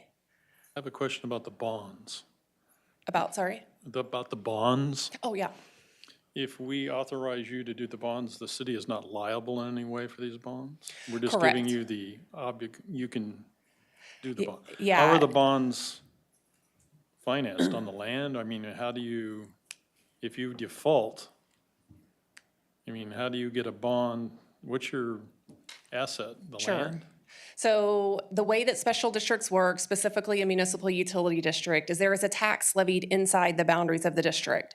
Now, MUDs are very heavily regulated by the state of Texas, the Texas Commission on Environmental Quality, and the Texas Attorney General's Office. And the way that MUDs work is the MUD levies this tax, and the tax gets levied right before homes are built. And so as the homes get built, that's what creates taxable value, right? As homes are built, they are taxed. The way that MUDs work is the MUDs have to be self-fulfilling in that the Attorney General's Office does not let the MUD issue any bonds until it has enough tax revenue to support the debt issuance, kind of like a city does. And so the Attorney General's Office and the Texas Commission on Environmental Quality have quite extensive feasibility rules, and so they will not allow a MUD to sell any bonds until there is enough taxable value inside the boundaries of the district to pay the debt service on those bonds. The only entity that is liable for the debt service payments are the homeowners inside the boundaries of the district. But again, until the taxable value inside the boundaries of the district is high enough to support the debt issuance, the Attorney General's Office will not allow the district to sell bonds. So in other words, we have to be able to afford our payments. This is not a MUD question, but it's a question on the development itself. You talked about a water line and a sewer line. But what are the consequences? You would pay for the water line and the sewer line, I assume? But you're adding to the sewage of the city and you're adding to the water from the city, and we have to, who's going to pay for the upkeep of the lines? And what if we have to increase? You're on the very north side of the water plane, I think. We may have to, I mean, there's complications here. Sure. Have those studies been done? So those studies are going to be done. And the way that districts work is districts are supporting. And so any facilities that have to be upgraded from the city system, whether we have to build lift stations or tear out water lines to put in the 16-inch line or any of those facilities, the developer has to put in all of those facilities. The developer has to upgrade all of the city system to make sure that the city is equipped to provide the service to the district. And it's the developer's responsibility to make all of those improvements. And so the way that the district also works is districts are able to finance infrastructure like water, sewer, drainage, roads, and then turn that infrastructure over to a city, so the city can be the retail provider. And so that is going to be an ask here, is that the city will one day be the retail provider. But it is the developer's responsibility to make all of the improvements necessary. And there would be a drainage study too. Yes, there will be drainage studies, water studies, all the studies. So if the consent comes from the city, is there still a process through TCEQ in terms of getting permits and that sort of thing? I would assume you'd still have to go to TCEQ. It just wouldn't be a contested matter, so to speak. Correct. And so if the city agrees to consent to the creation of the district, it's still a matter that goes before the Texas Commission on Environmental Quality. It's just it's a different process. And so when you have city consent, it's still very heavily regulated. There is an extensive engineering report that has to be completed. There's a market study that has to be completed that shows there is in fact a market for the product that we are suggesting that gets sold here. And then all of that gets submitted to the Texas Commission on Environmental Quality, and their review takes typically between 6 to 9 months. If we don't have the city's consent, it's just a more expensive process. And instead of it taking 6 to 9 months, it's more like 18 to 24 months. Okay. What's the typical governance structure of a MUD? So in the early days of a MUD, MUDs are political subdivisions of the state of Texas. They are run much like a city or a school board or an HOA board, in that there is a board of directors, and there's 5 members of that board. Because there are no residents inside the boundaries of the district, the developer locates friends, local people here in Victoria who will agree to serve on the board of directors until there are residents who are willing to serve. But once there are residents who are willing to serve, the residents become the board members. That's what I assumed. I just wanted to double check. Yeah, good. I apologize, I'm confused now. Okay. I came into this thinking that you wanted to create the MUD to provide water and I guess drainage, but you're talking about city water lines. So the water comes from the city, the MUD buys the water from the city and then resells it, I guess. I'm just thinking out loud. I'm trying to figure out, I understand that we need the bonds to create the infrastructure, but what is it that the MUD's going to provide? And second part is, you have to have enough taxable value before you can issue the bond, but it's kind of a chicken and an egg thing. Exactly. It is a chicken and the egg thing. The bonds are used to reimburse the developer for the water, the sewer, the drainage, the road facilities themselves. And so the facilities get put in by the developer. The developer sells lots. Houses are built, taxable value is created, revenue starts to come into the district, and then once that revenue is in, then the district sells the bonds to reimburse the developer. And you're absolutely right. It is the developer's risk that there is, because it could be the case, and it hasn't been in my 18 years, thank goodness, but it could be the case that the developer puts in water, sewer, drainage, and roads. Taxes are levied inside the boundaries of the district, and even if the taxes haven't yet been levied, it could be the case that no one buys houses. There's a recession. That's a risk for the development team. That's not a risk for the city. It's not a risk for anyone who buys homes within the boundaries of the district. It is a risk that the developer will have to wait a number of years to get reimbursed for the facilities that he paid to put in. Thank you. My question is if for whatever reason the developers decided to abandon the project, once we've consented to this MUD, what happens to the MUD? Is it something that if the developers decide to sell that property, does the MUD transfer to the new owners? What happens in that kind of scenario? Yeah, the mud is in a site-specific location, and so the mud will continue to exist. Just like if we were able to create the mud and enter into a development agreement, and then something happens to the development team, then someone else could buy the property and they could assign the rights in the development agreement. And if it were to sit there and this being an ETJ we annexed, what does that do with the mud existing? Well, Right now, right. I don't mean once this is developed. I mean, if you were to abandon it and it transferred and nobody had done anything with the property and. Well, right now, there is no way to annex the property without the consent of the landowner. But if the laws were to change and the city did somehow get the right again to annex property involuntarily, then once the city annexed the property, and assuming we didn't have a development agreement in place yet, but the district was created, it would, by a matter of law, dissolve the district. And if it wasn't, you can correct me if I'm wrong, but let's assume, right, since we're just talking about scenarios, that it takes a while or something for the development to happen. My understanding is that if we choose to exercise the option to somehow annex, we, by default, that would mean that we would be then responsible for the remaining payments of that bond, correct? Right, and so typically, no city would annex the property until after the debt service is low enough that they would want to issue its own bonds to pay off the district's debt, because it does, as a matter of law, dissolve the district. But when you dissolve a district, you also take on any debt that it has. So if it has issued bonds, you would have to take on that debt. And so we, in the development agreement, if we're able to come to an agreement, then typically what we do with cities is we'll give them the option, but not the obligation, to annex the entirety of the district once they deem that they are ready to do so. And so, as an example, say the district starts out levying a tax of, we'll call it 80 cents. And after a number of years, all of the debt has been issued.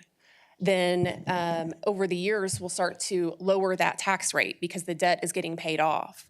If the city has a tax rate of, we'll call it just 50 cents for even numbers. If the city has a tax rate of 50 cents and the district's tax rate has gone down to 25 cents, the city and its financial team could come to the conclusion that it's a good idea to go ahead and annex all of the district and pay off its debt, because the city's tax rate is where it makes financial sense.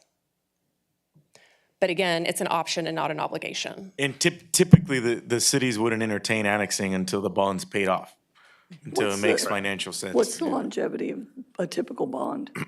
Bonds are 25 years, and so this is not a short-term annexation. It's an annexation 40 to 45 years from now, most likely.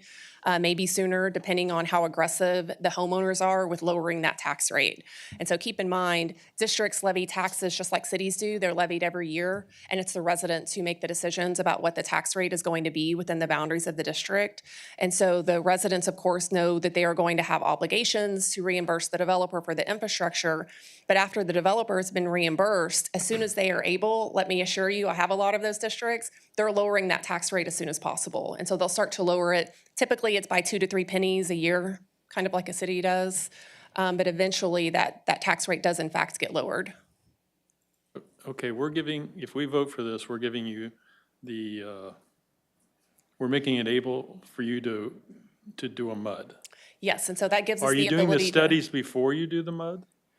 No matter whether we get water from the city or whether the city team decides that they don't want necessarily to be in the water business for the district, this MUD will give the district, this property, the ability to develop, whether it's drilling its own wells. No matter the solution, this property will need a district one day, and it'll increase the value of that property. So our hope would be to enter into a development agreement with the city so we can shore up how are we going to get water, how are we going to get sewer. We want to know what our lot layout's going to look like, start our preliminary plat process. This development team is an actual development team. I believe that they will be developing this property in the short term if we're able to come to some decisions. But this lets us start the process. And the reason why we want to start the MUD process now is it is a lengthy process.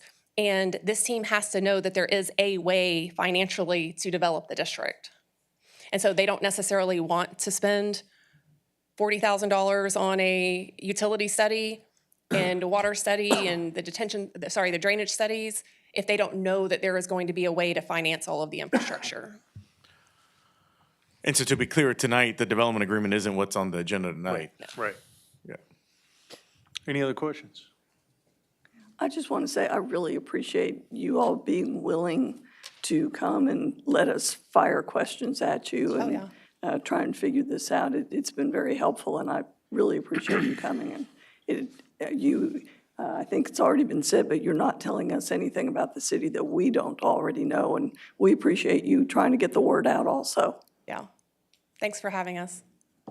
Thank you. Very good. And as was mentioned in the AIM, staff does recommend supporting this. We do think that this falls in line with, this growing Victoria initiative where we think we need to be more intentional with thinking outside the box on finding different new creative ways on how we can achieve growth.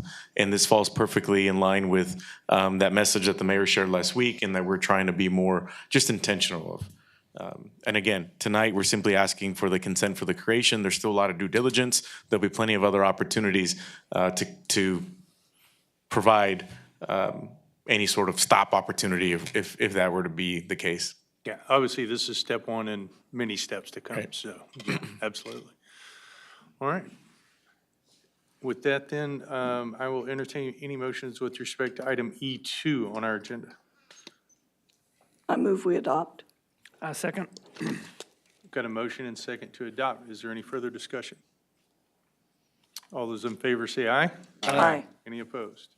Item E2 passes, and obviously, this is a very exciting possibility and project and concept, and so, again, thank y'all for your time. We appreciate it, and I'm sure we'll be seeing more of you guys as this thing heads the right direction, so look forward to that. Thank you. All right. With that, then, we will move along to item E3, and actually, what we're going to do, item E3 and item F1 are going to be the same presentation, so we'll take those together, but then there will only be an action item with respect to E3. So, Ms. Hilbert, if you'd help me out to introduce these, and we'll go from there. Yes, sir. Item E3 is a resolution approving the third amendment to the containerized commercial solid waste contract with Waste Management of Texas Incorporated. That is the action item. Item F1 is a report on the landfill and Garden-Ville rate increase update. Mr. Lesak, good evening. Good evening, Mayor and Council. How are y'all? That was pretty impressive. I can't wait for Northside Road to get fixed. I drive down it every day. That's a tough act to follow. The sooner the better. So tonight I'm here to talk about, as some of you are very aware, but for the newer council members, we have contracts with 3 different companies that handle the waste in Victoria. One is the landfill, which is handled by Republic. One is our compost facility, which is done by Garden-Ville. And the other is Waste Management, who does our containerized commercial. So that's all the dumpsters that you see in town. For the newer council members, in 2021, we canceled the contract that we had with Waste Management. At that time, we bid it out. It was about a year-long process. We had 6 bidders. And when it was all said and done and the smoke cleared, Waste Management had won again as the best overall value out of the contract for the city. It's a 10-year contract. And so with that, oh, too fast. That was quick. The quick presentation. There we go. Nope. The Waste Management, the first slide.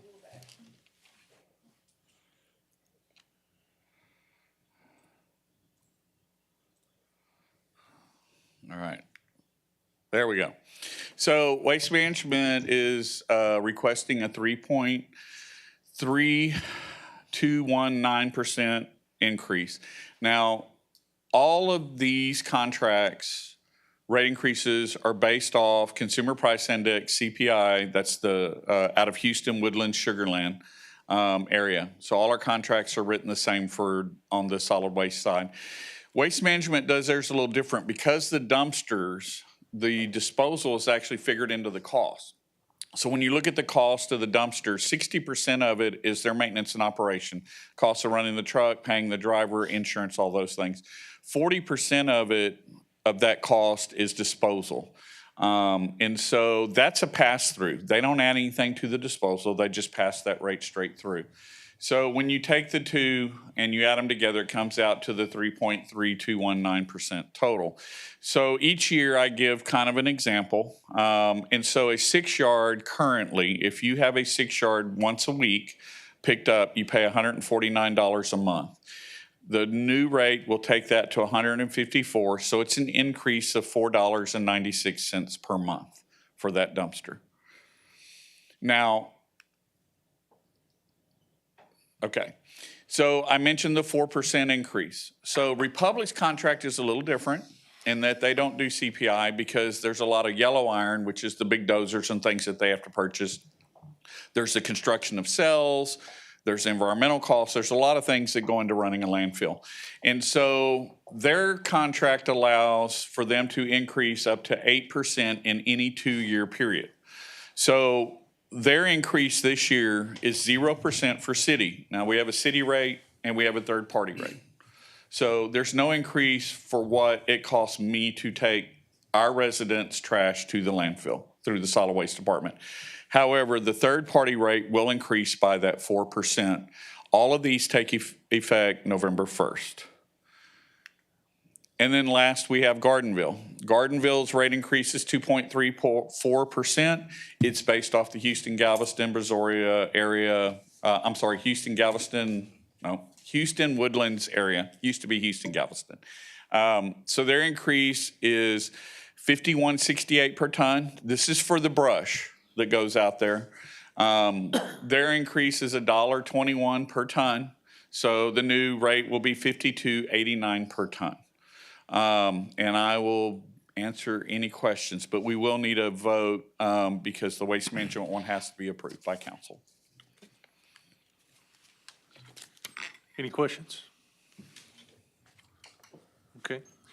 Then looking then back at my agenda, I believe the action item is item E3, and I'll entertain any motions with respect to that. I move we adopt E3. I second. Got a motion and a second. Is there any discussion, further questions? Seeing none, all in favor say aye. Aye. Any opposed? All right, item Thank you. E3 passes. So then we'll jump back to city manager reports, and we'll go to item F2. Okay. Item F2 is a report on the Texas Municipal Retirement System update on the adoption of the non-retroactive COLA. I mess you up on that like every meeting, don't I? Yeah, I know April and I always talk about like who's gonna say it, and then we never coordinate. You want me to just start reading it? I mean, I don't know. We'll have to start flipping a coin. Let's get into F2. Yeah. In any case, so you may recall the term, non-retroactive COLA. It came up quite a bit during the summer when we were having conversations on making changes to TMRS, the savings that making changes would produce, et cetera. Rightfully so, at the time, both my focus and your focus, and I think everybody's focus, was on what we were proposing with the updated service credit, because that would have produced a meaningful difference, to our retirees. And so what sort of got lost in that conversation unintentionally was taking a deeper dive into the recommendation for adopting a non-retroactive COLA. In July, you did approve pursuing a compensation plan that would adopt a non-retroactive COLA. And we mentioned at the time that that would produce roughly $180,000 in savings, which we applied towards the compensation program that's approved in the fiscal year 25 budget. In order to actually get that done, we need to bring before you an ordinance that you would approve to make the change with TMRS, and then we provide it to TMRS. And our intent, quite frankly, originally was to bring forward that ordinance for you tonight, but we felt it'd be more appropriate to take a step back and give everybody an opportunity to sort of become more educated with what the non-retroactive COLA is. And we also thought that instead of me talking about it, it'd be good to invite TMRS to come and talk about it, explain it, and help answer any questions that you might have. And so I'd like to introduce Colin Davidson with TMRS, who's the Director of City and Member Services. I've known him for quite a while through my involvement with TMRS, and so I'm happy that he was able to join us tonight to walk you through it. Thank you, and good evening to Mayor and Council. And can I just start by saying I really appreciate the approach that Mr. Garza is taking with this, of really making sure that the council is educated about the decisions, because within TMRS, every city that's part of the plan gets to really make the decisions that are best for your citizens, for your taxpayers, for the workers here at the city. And I know that, a lot of cities take these actions, pass ordinances without fully sometimes understanding. And so it's really important to me, this approach of making sure that even though it may be budgeted, to take the extra time to make sure you guys fully understand the options. Because I will tell you the TMRS COLA options are a little complicated. So I hope that you have as many questions for me as you had for previous speakers as well this evening. So in a very general sense, I thought it would be good to talk about what is a COLA. For TMRS, really what we're talking about when we talk about a COLA is an increase to the benefit of a retiree once they've retired from the city. So TMRS pays monthly benefits to all of the retirees of the city. And then those benefits are calculated at the time of retirement based on the money they paid in, based on the interest earnings, and based on the contributions from the city. And then those benefits are locked in. And what a COLA allows is that COLA allows that benefit to increase over time based on inflation. And for TMRS purposes, our inflation rate is calculated by looking at the CPI. We actually look at the CPI-U, which is a particular index that tracks that inflation over time. And then within that, cities are allowed to offer either 30%, 50%, or 70% of whatever that change in the CPI-U is every year. And that's how a benefit is calculated for retirees. And for as long as TMRS has had a COLA option, which has been close to 40 years, the COLA has always been a retroactive COLA. And this retroactive COLA, the reason it's called that is because when the COLA was originally introduced in the 1980s, this was the first time TMRS had ever had a COLA. So the calculation was built in with a way to catch up retirees for all of the years they may have been retired. Since TMRS started in 1947, for the 30, 40 years that someone may have been retired, when this COLA provision was first introduced, it had this catch-up where the calculation then, instead of just looking at the CPI-U, the inflation rate for a single year, it looked at the change in the CPI-U from the entire time someone was retired. And it took that entire inflation over their retirement and allowed cities to provide 30, 50, or 70% of the increase of that inflation. And they would apply that back to the original benefit to show the actual loss of purchasing power over the entire time of their retirement. And because that was the way it was set up originally, that's the way it's been ever since. So TMRS has always had this retroactive COLA calculation, which for every retiree is calculated different for the city of Victoria. It is determined and compares the CPI-U from the year before someone retired all the way up until the previous year. So you can see the example I used on the bottom for a retiree that retired in 1982, for example, which is the retiree in TMRS that's been retired the longest that's still receiving payments from TMRS. Their benefit is calculated by looking at the CPI-U from 1981 all the way to the calculation for this year to 2023. Whereas if you had a retiree that retired in 2023, we would look at their CPI-U for 2022. And so it's really just a one-year look back for that retiree, whereas for every retiree it's calculated different. And one of the things I've noticed about as we've started talking about this new COLA option, which I'll talk about, is that because this retroactive COLA, I can tell you from talking to our actuaries, we're essentially the only retirement system that has a retroactive COLA like this. Most cities, most pension plans, when they have a COLA, does not work this way. It does not retroactively catch up people for all the years that they have this inflation. So it does calculate every retiree's benefit different based on the year that they retire.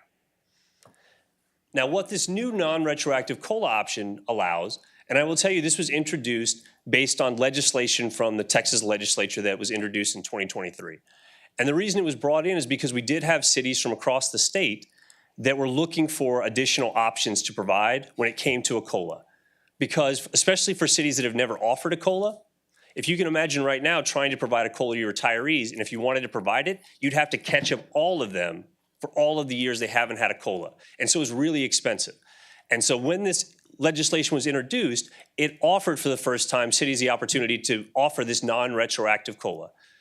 And now this non-retroactive COLA works in the way that most of you may have, most of your employees probably think that a COLA works generally, where it just looks at the most recent year of inflation, and that's what it calculates the 30, 50, or 70. So as opposed to the last example, and I'm going to scroll back for a second.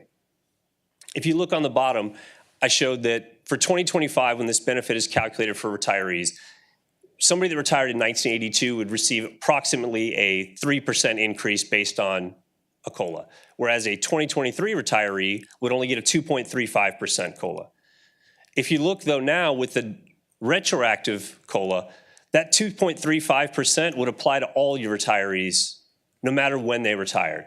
So it's really a way to have the same benefit apply to all of your retirees equally when it comes to this COLA benefit. So kind of to summarize the way this, kind of in a very big picture when it comes to this non-retroactive COLA, it's really a simpler way to have a COLA benefit for your retirees. It is less expensive and I would say more equitable because it does apply equally to all of your retirees no matter when they retire. It does have that same percentage increase every year for your retirees. So you don't have this, somebody that retired longer ago, depending on the year, confusion. You would know exactly how much a benefit increase a retiree would get based on the year they retired would go away. It would just be based on the most recent year. And then a couple of kind of interesting things about this bill that I wanted to include as well is that when it was written with a couple of things in mind. It wanted to make sure that cities could only maintain or increase their benefits. So for example, here in Victoria, you have a 70% retroactive COLA currently. I know what's being proposed that was included in the budget was the 70% non-retroactive, which we're talking about. With this option, because it is brand new, cities do not have the ability to lower their COLA percentage, so they can only maintain it. But really what's applicable to the discussion today is there is a sunset on this legislation. So it is something that cities could only offer for the first time last year in 2024, for 2025 or 2026. So there's only a couple more years that cities have the opportunity to take advantage of this non-retroactive COLA. And unless legislation passes to extend it, that would be something that future years that wouldn't be a possibility for cities. Okay. And then last, I know this is information that's already been shared with you, but I wanted to know, and mind you, there are a lot of numbers on this, so you may have seen this. No need to go through line by line, but really the important thing here, and it's not highlighted, is in that total contribution rate on the bottom, it essentially would lower the city's contribution rate by 74 basis points or 0.74, and or 0.72, pardon me. And as Mr. Garza mentioned as well, that's where that savings he talked about, it essentially would mean the cost of the city's benefits would be decreased going forward based on this change to the city's COLA for the retirement plan. So. And you may recall the conversation in the summer about the concern of the increased rate over time. I'll also mention that in a way, adopting a non-retroactive COLA actually also secures that it stays at 70%. Yeah. Because what ends up happening is once you get outside of the sunset window, if you will, it just makes it a little bit more challenging to make changes. And so anyway, that's just another perspective on it. And again, happy to answer any questions that y'all might have on it. It may or may not have had been what you thought it was, when we discussed it. But again, I know that we didn't take as much of a deep dive on it because of focusing on the updated service credit at the time. So the consumer price index changes every year, correct? That's correct. So there's no way to calculate if somebody's going to gain more money or lose more money retroactively if we go to this.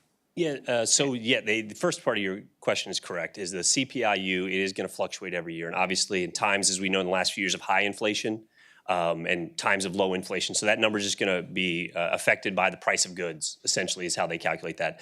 There is an assumption though that between these two different COLA options, the retroactive COLA does provide a slightly higher benefit going forward for your retirees. So by changing to the non-retroactive COLA, it is a slightly lower increase depending on the inflation rate for your retirees. So that's where the cost savings comes, is that while it's cumulatively for all your retirees, a slightly lower increase to their benefit, is something that adds up to savings for the city. And just to be clear, because sometimes I know that the term benefit gets thrown out a lot, I want to be very clear, is that when it comes to TMRS, anybody's retirement check that we're sending them every month, we call that our monthly benefit, that would never be decreased. So anything a person's already receiving or retirees earn that benefit, it's guaranteed to them.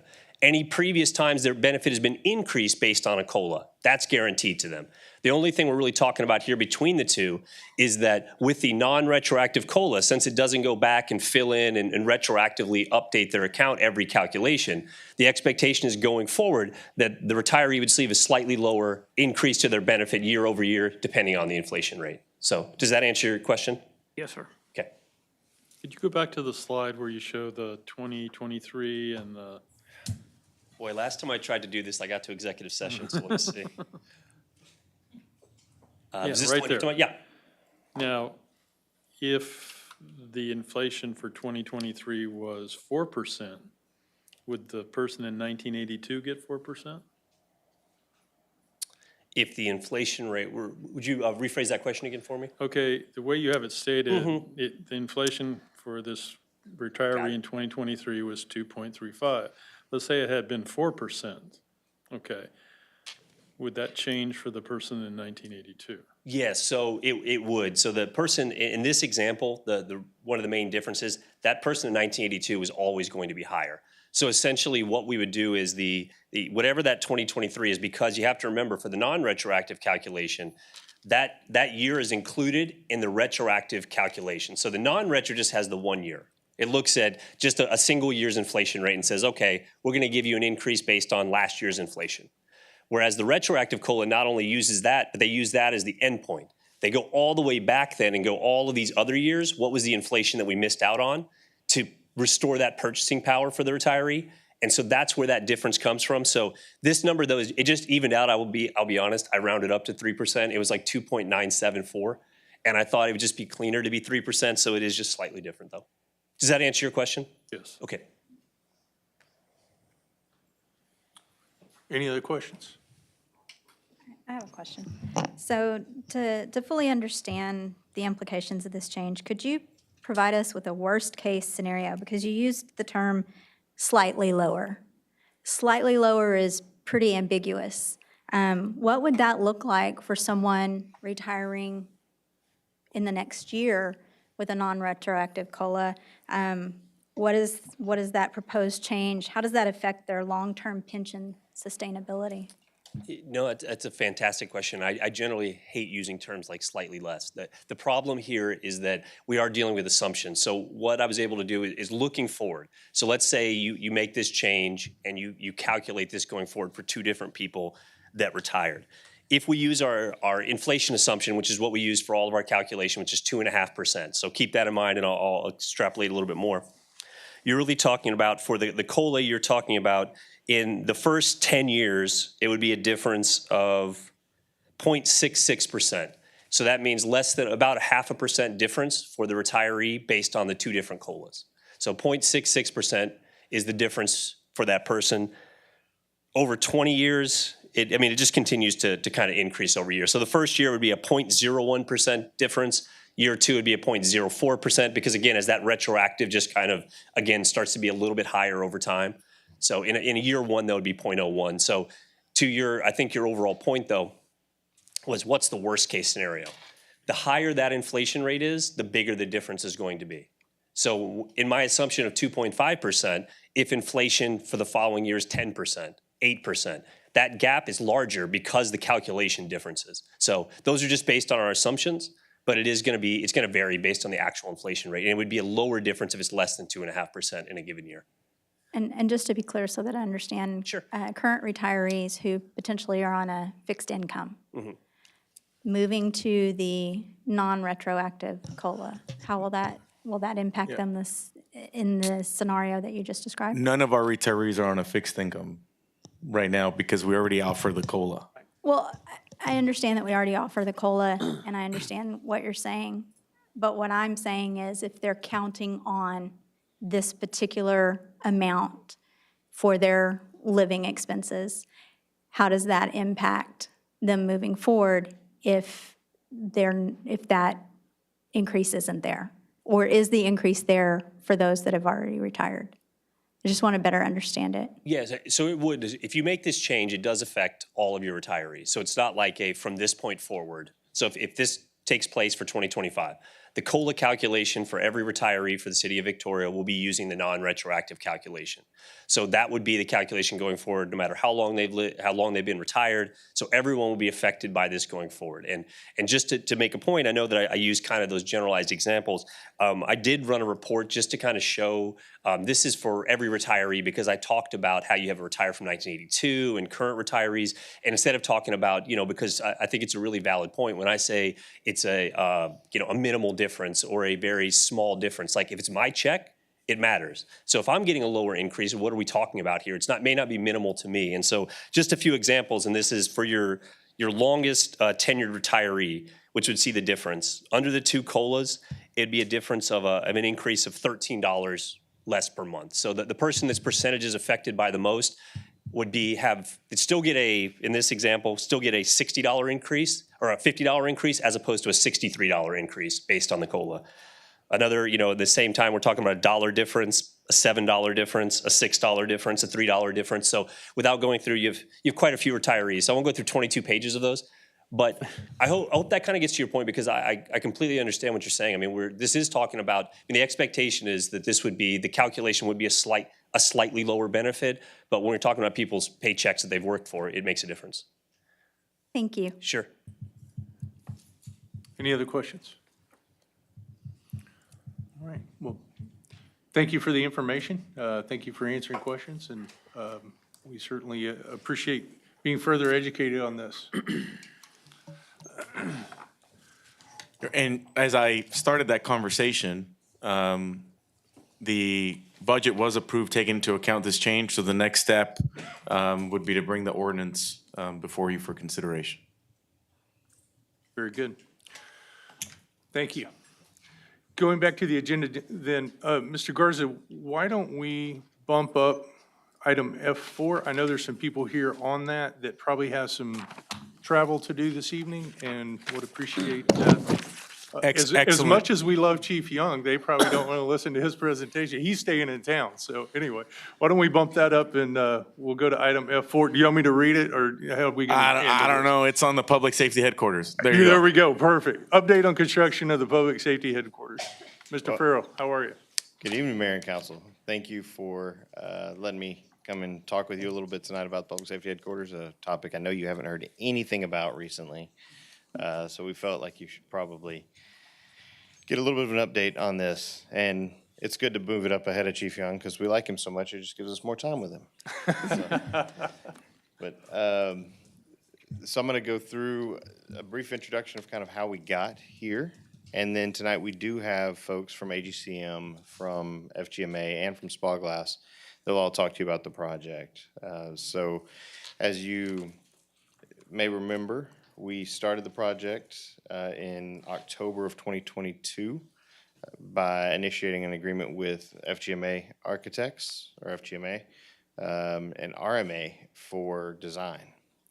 Then a little while after that, we entered into an agreement with AGCM to be our owner's rep, and then brought Spa Glass on at the end of the design process. We're kind of in our third phase of the design process when Spa Glass joined in and started participating in the design conversations. From there on out, it's just been hit the ground running. So the timeline kind of follows through there. We issued the notice to proceed in February. Around the same time, we brought you a guaranteed maximum price. Again, sort of a recap on the delivery method of this building. In the past and over the entire course of my career, the economy's been relatively stable, interest rates have been relatively low, and so we've done a lot of design build projects. In this case, the economy became more unstable, interest rates went up, supply chain issues became a challenge, there became increased risk in developing the project. So the construction manager at risk delivery method became more promising, more ideal for this particular project, particularly at its size. And thankfully, we had Spa Glass there to jump in as our construction manager, and in March, they began construction. So our guaranteed maximum price for construction is $47,216,307. That means this project won't cost us more than that. But there are some soft costs tied to this that increase the project up around 52 million total. As you remember, in testament to the construction manager at risk, when we started the design process in October 22, we were looking at a $33.8 million building. By the time we were ready to build it, it's a $52 million building. So there's some significant change and some significant value in creating that security in the process. So I want to invite up Kendra Hickman from AGCM, and I'm going to let her talk through some of how the owner's rep and AGCM is really taking care of us through the management of expenses and the overall day-to-day activities at the project on our behalf. Good evening, Ms. Hickman. Welcome. Good evening, Mayor and Council. It's great to be here tonight. Great to see some of you guys for the second time today. What a privilege. Before I dive into managing, I am Kendra Hickman. I'm the field operations for AGCM, and I have the pleasure of still being the project manager on your Victoria Public Safety headquarters.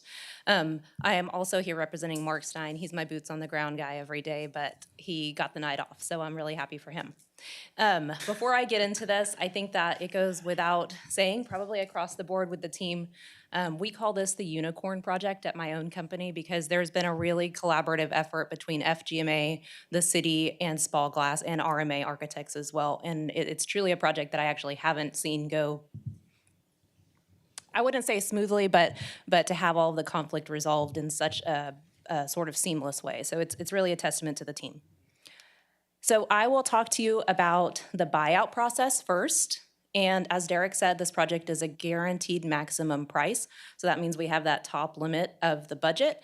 And that also means that the contractor and the team is tasked with the buyout of the project. So Spall Glass is about 97% through the buyout. And this slide says 18% is local to Victoria. That's about a 100-mile circular radius.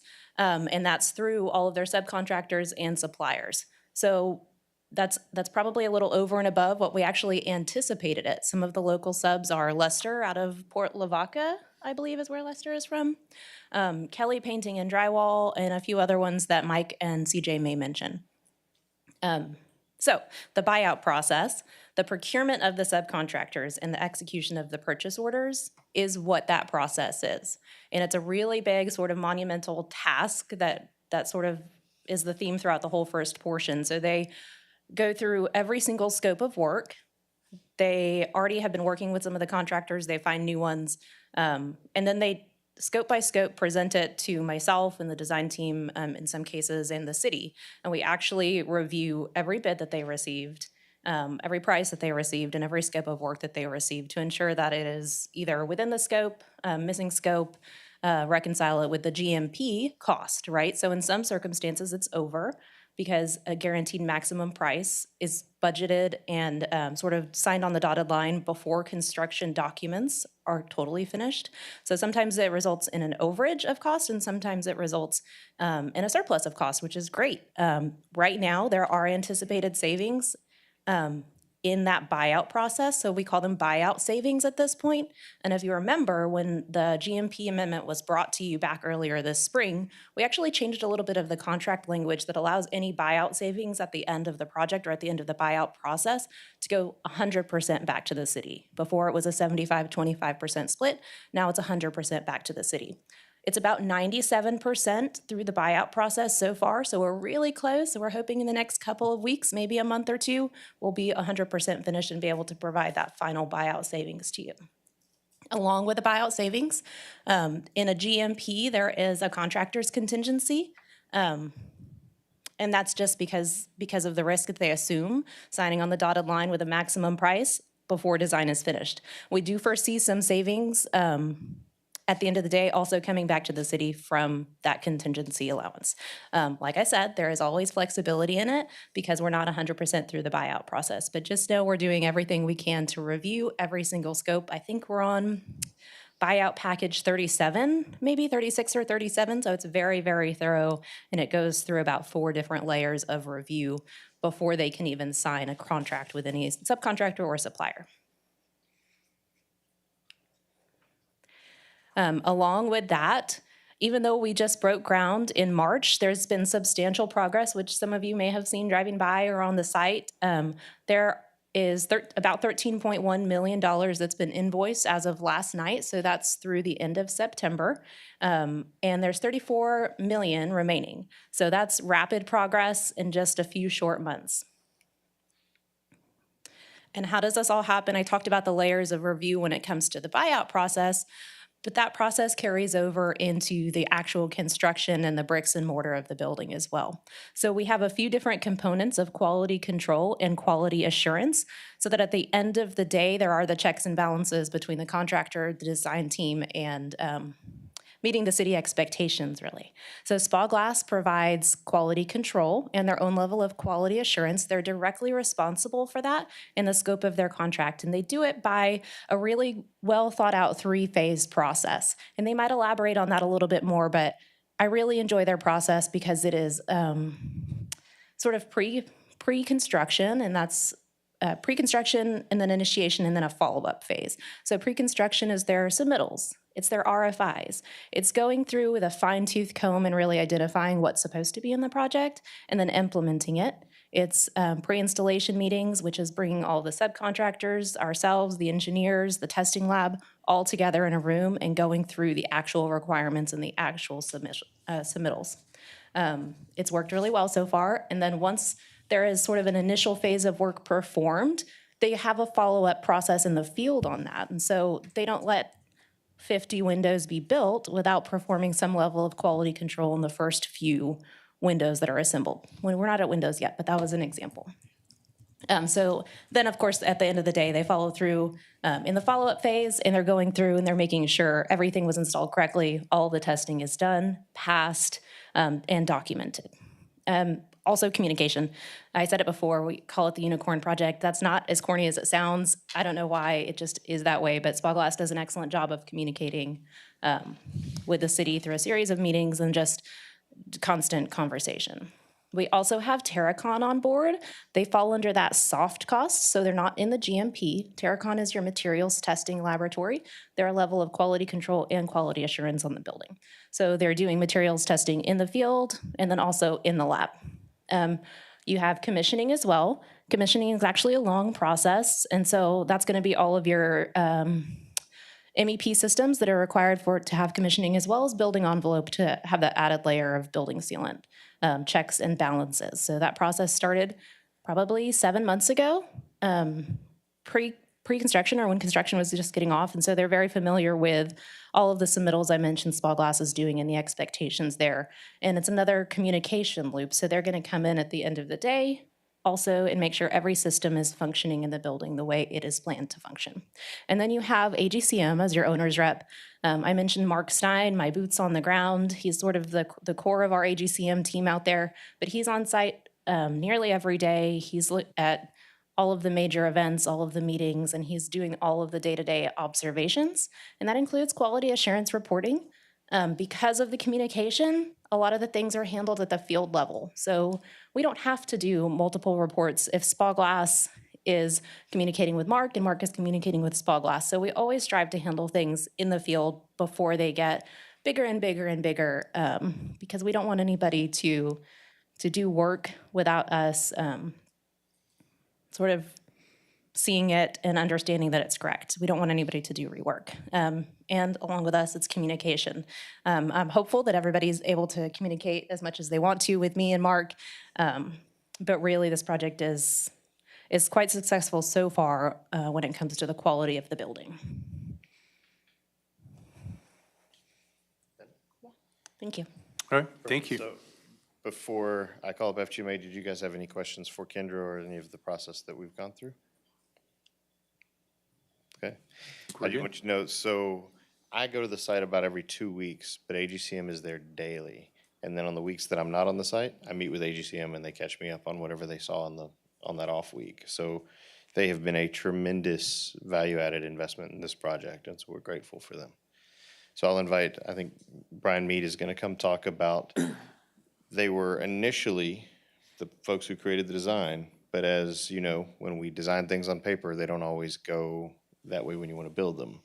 And so these guys are still involved and still engaged in making sure that the integrity of the design, the spirit of the design is incorporated into the project as it's built. Mr. Mead, welcome back. Great. Thank you, Mayor. Thank you, Council. It's great to be back again. Hearing about that last development, and you know the time it takes for many projects. So it's an honor to be in front of you multiple times over the last couple of years to present the design. So as Derek said, it's one thing to have pretty pictures on paper, but to follow that design through is very key. And so I think here with me today, of course, I want to first introduce also Susan Barr and James Lindsay from our team. I don't think Patrick is here, but I think this construction administration phase is really a key phase to demonstrate, I think, our teaming arrangement in the very beginning. So being a firm with our closest office in Austin, but having a tremendous amount of public safety experience, it was very important to have local presence and local firms such as RMA. So to have the kind of, Patrick especially has been there multiple times, at least once every 2 weeks for the OAC meetings, but being so close, if issues came up any time of week that he had to be there on site, he could. And then we're involved in the OAC meetings every 2 weeks, sometimes virtually, sometimes in person. So we're here to just briefly show a couple slides about that ensuring design integrity throughout the process. So sometimes because of that process, there are some changes that can happen. So even though there's a guaranteed maximum price, it's important for us, we established the vision, we sold you all, the community on the vision, to really make sure that vision is achieved both outside and inside. So just wanted to highlight a couple instances that have come up so far on this project. And it highlights, again, as Kendra said, and you'll hear from Spa Glass, just really the great communication and creative problem solving that happens every week and probably every day. So the exterior of the project, lots of great masonry products inspired by so many of your downtown buildings. So there's red brick, there's 2 different types of stone. So the rendering on the bottom right shows the colors of the stone. The rendering on the bottom left was the beginning samples that were coming out on site of the Luter roughback limestone. Which was not like the samples when we originally inspected. So it was definitely a lot darker color, and I won't get into the details of which part of the quarry and the underside and the mud that it came from, but we knew it was darker than the original intent. And so with the creativity of the team, with the masons, with Spa Glass, there was quick ideas about looking at alternate quarries in the hill country. And Sisterdale, which is the middle rendering, was brought up as an alternate that would be cost neutral, but could achieve some of the lighter tones in the textures we were looking at. So it was just a great process that happened a month or 2 ago, and that led to keeping the design integrity, even though we changed the product a little bit.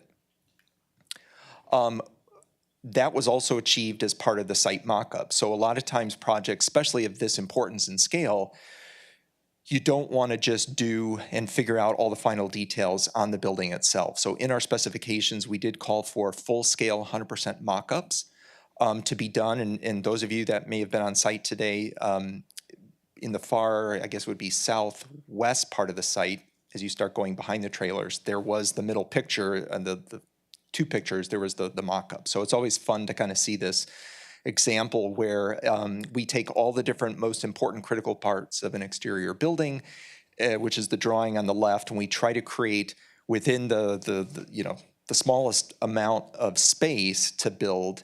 How do we study all of these different conditions of different materials coming together, whether it's brick to the limestone or cast stone water table.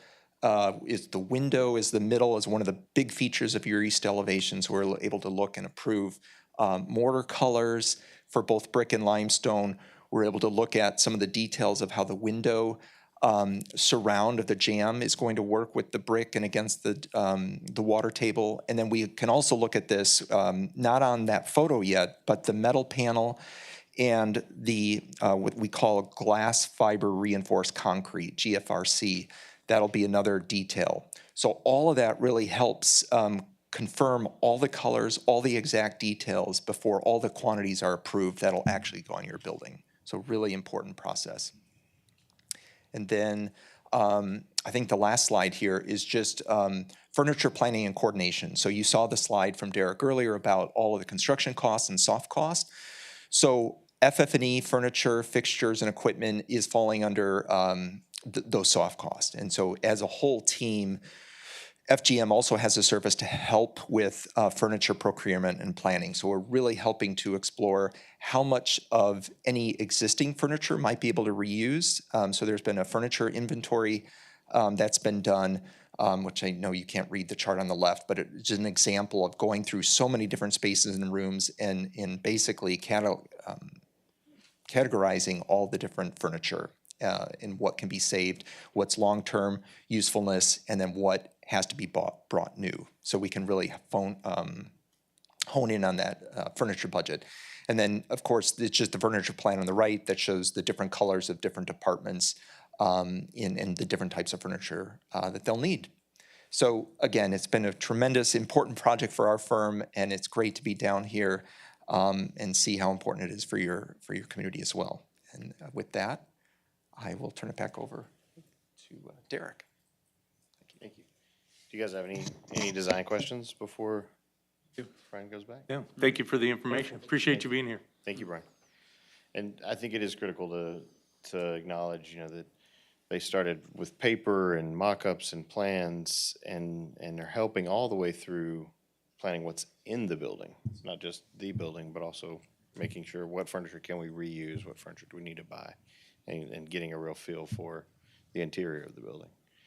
So lastly, the hardest part of the job is doing the job. And so we have Mike Merritt with Spa Glass, and I know CJ Roberts is here as well. So I don't know whichever you guys want to talk, but we'll let them. I think they said neither. Neither? We'll let them tell you kind of the story of what their experience has been. Great. Welcome, gentlemen. You want to operate that? Thank you, Mayor and Council, for having us tonight. I am Mike Merritt, Project Executive for Spa Glass. Back in February, we met with the entire team in a kickoff meeting. And something I took out of that was we asked them what was their major, what they wanted to see in the building as their top topics. And they had 4 of them. Be a good neighbor, done right, within budget, and on time. We kind of took that to heart. We drafted at the beginning of our construction, we drafted a letter and took it to the most easterly neighborhood at Airline and Main Street, knocked on 6 residential doors and said, this is Spa Glass, here are our contacts. If you have any issues with traffic, dust, or whatever, please contact us and we'll remediate that immediately.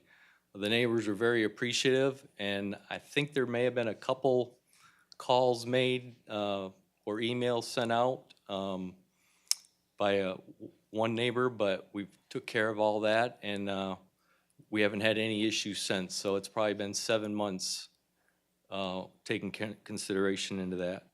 One was done right. The project is going very well. You heard Kendra and the FGMA were very involved in all of the decisions. There's third-party inspection companies keeping us up to speed and on that, and all being monitored. Within budget, as Kendra mentioned, we're sitting at $47,216,307. There seems to be some savings to be had yet in the buyout and in the contingency. We're pricing up some PRs to add back scope that was previously deleted to try to get all that done within the current budget. And then on time, we're about 7 months into the construction of the project of an 18-month duration. There has been the challenges. We all know we've had a very wet summer to Victoria standards, and we've tried to mitigate the best we can. And I thought it was very interesting, and I presented it today at our topping out ceremony. We've been on the site for 33 weeks, and 24 weekends out of the 33 weekends, we have had people on site working Saturday and or Sunday to try to maintain as best we can the schedule despite some of our weather impact. So as Kendra mentioned, 18% local participation. That's just people in Victoria. She mentioned Lester out of Port Lavaca. If you throw them in there, it jumps up to 24%. If you throw in Corpus to that, you could add another 10 million to that and almost double that percentage, trying to keep as much local participation as we can within that 100-mile radius. So we'll follow up with some of the construction site activities that have been going on. As you can see up there, I can let CJ talk a little bit, but you can see some of the weather issues we've had, and there's your building pad. All right, I'm CJ. I'm the project superintendent, mayor, council. Appreciate y'all having us here today. As you mentioned, we had a pretty wet summer, and some of the pictures you'll see, with construction trying to come out of the ground, that could be a struggle at times. We had 192 piers, and during that process, we lost probably about 20 drilling days. So through planning with our subs and on-site team, we were able to get some of those days back by breaking the building down to smaller sections to try to reach those goals instead of just biting out bigger chunks. So it's testament to our team out on the site, and it was good to see them try to pull that in. Of course, working weekends as well has helped. To date, we've poured 1,800 yards of concrete in the piers, slab on grade and slab on deck. So that's approximately 180 concrete trucks that you see driving down the road. This week, we also started our concrete paving, which will be your site parking. And we have approximately 2,500 yards of concrete that will be going into your site paving. So lots of concrete on this project, and it's been fun. So you can see, we talked about Terracon. They do all the testing for us for concrete and the site work. One thing you might have heard, a lot of people have told us that this was a dump site. And so out of the 192 piers, we had 11 that hit pier obstructions where we could not bust it through with the drill rig. So we had to dig down. Our deepest excavation was approximately 30 feet down into the ground, pulling out pier obstructions, and then going back in, filling it up, and then starting the drilling process over as well. And so that was in Area D, which is highlighted on the slide as well. So you kind of see a picture of a drill rig drilling, a picture of a pier, and then all some of the debris that were pulled out of those piers. So that was another obstacle that we were able to overcome. A few other pictures, again, a pretty wet site on a rain day, but also morning getting prepped to pour concrete, which usually started about 3 o'clock in the morning. And as Mike mentioned, we talked about being a good neighbor. One of our assistants typed out a letter and went to go knock door to door to the neighbors that are north of the job site and let them know that we were going to be pouring at 3 o'clock in the morning. Gave them business cards, so if there's any major issues, give us a call. But the residents seemed to appreciate that, and we had no issues, and thanked them for working with us. Here we have a couple videos. I think, am I still in your thunder? No. Derek?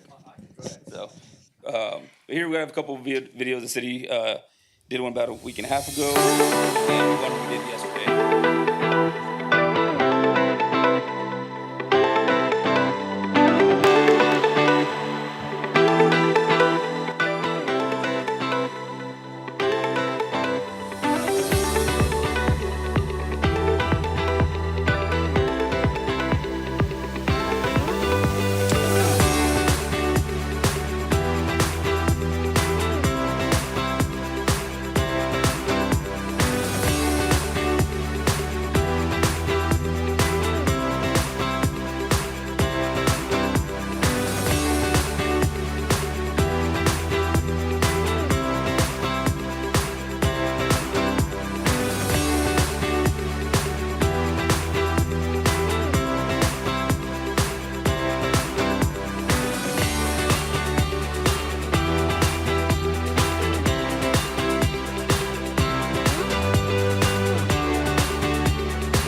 Spyglass was kind enough to work with our communications team to put that together for the state of the city.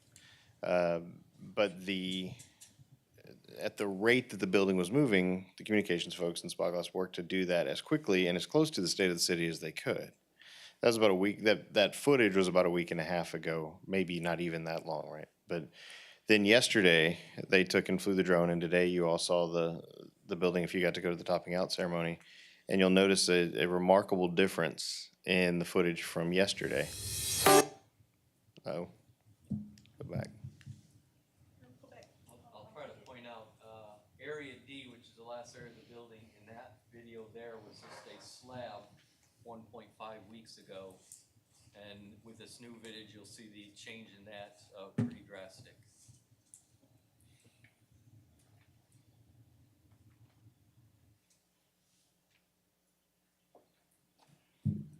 This one doesn't have as much fun music, so we can keep talking. And so you'll see the exterior of Municipal Court and the roofing liner that's going on. That's already sort of a dried-in TPC liner that's being laid down that'll protect the inside of the facility. And along the back, you'll see the insulation board going up, and in some places, you'll notice the mortar hooks already being installed, and then on the back of the courthouse, you'll see the stone already going up. Or not the courtroom, not the courthouse. And you're also beginning to tell the site work that's been going into prep for parking lot. Right. In the back, that'd be the first area, I believe, where it would go down, would be behind Municipal Court. Mm-hmm. So we're coming up to the end of second floor level of Building B, and there you see that kind of little L-shaped decking. That is Building D, that is now structurally framed, roof joists installed, and the metal deck. That was in 1.5 weeks was completed. Didn't exist at all a week and a half ago. So they're moving very quickly. Now, this is my opportunity to give you a warning. They're going to continue moving very quickly. And you're going to finish somewhere close to the end of the year, the exterior of the building and the stone, and it's going to look like it stops. They're gonna be working inside, right? So there's more building to happen inside, but it is moving quickly, and we are grateful to Spyglass for the weekends worked, for the time put in, for the effort, the consideration and the planning. It's neat to watch how things get moved around so that no contractor is left with nothing to do. There's no opportunity for the contractors to jump to another job and then delay this one. They've done a great job of managing things. Again, I'm grateful to Spyglass, I'm grateful to AGCM and FGMA for the work they've done, and we're all grateful to you for approving the project and helping us move forward for our public safety folks. We anticipate, so we've done the groundbreaking you saw in the beginning of the State of the City video. Today, some of you got to attend the topping out ceremony where we finished the framing. And we anticipate doing probably a ribbon cutting in early fall of next year. So, any questions, anything else we can answer or talk about? Oh, thank you, gentlemen, for sticking to the four major ideals. I like them all. One to our heart, besides the money and time, being a good neighbor. Thank you. Yeah, and I'll say, just on behalf of council that, the collaborative efforts and the progress that has been made and the quality of what's being built out there has just been super impressive. And I will say too, Mr. Farrell mentioned the State of the City address. The biggest applause, without a doubt, was when I told everybody that this project was both on time and within budget. So that's obviously our community cares about this project and is paying attention, and we certainly appreciate all the effort that you guys have put into it. So thank you. Thank you. It's been a great team effort so far, including all the staff of the City of Victoria. They've been great to work with. Very good. Thanks. So we do have one more city manager's report. I know that it's getting late, so I apologize for that. But recall that we tried to keep the first meeting in October short, so it did push out some items to this meeting, and that's why tonight feels a little longer and busier than normal. But I know that the chief is also eager to get out of here, so I'm sure that he will go through it very efficiently. And he's here to talk about a suggestion and a recommendation on an after-hours BYOB establishment ordinance. Chief? Thank you, sir. Good evening, Mayor and Council. The major after-hours bring your own beverage establishment ordinance proposal is what we're here to present. The problem is that there's no restrictions on a BYOB establishment operating after 2 a.m. in Victoria. Other establishments, oops, wrong way, sorry, apologies. Other establishments that allow the on-premise consumption of alcohol are regulated by TABC. I just want you to know that right out of the beginning, Texas Alcoholic Beverage Commission.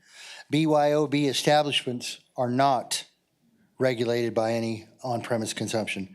These establishments have placed a drain on patrol and investigative resources for several years. The goal is to increase safety for the community, obviously.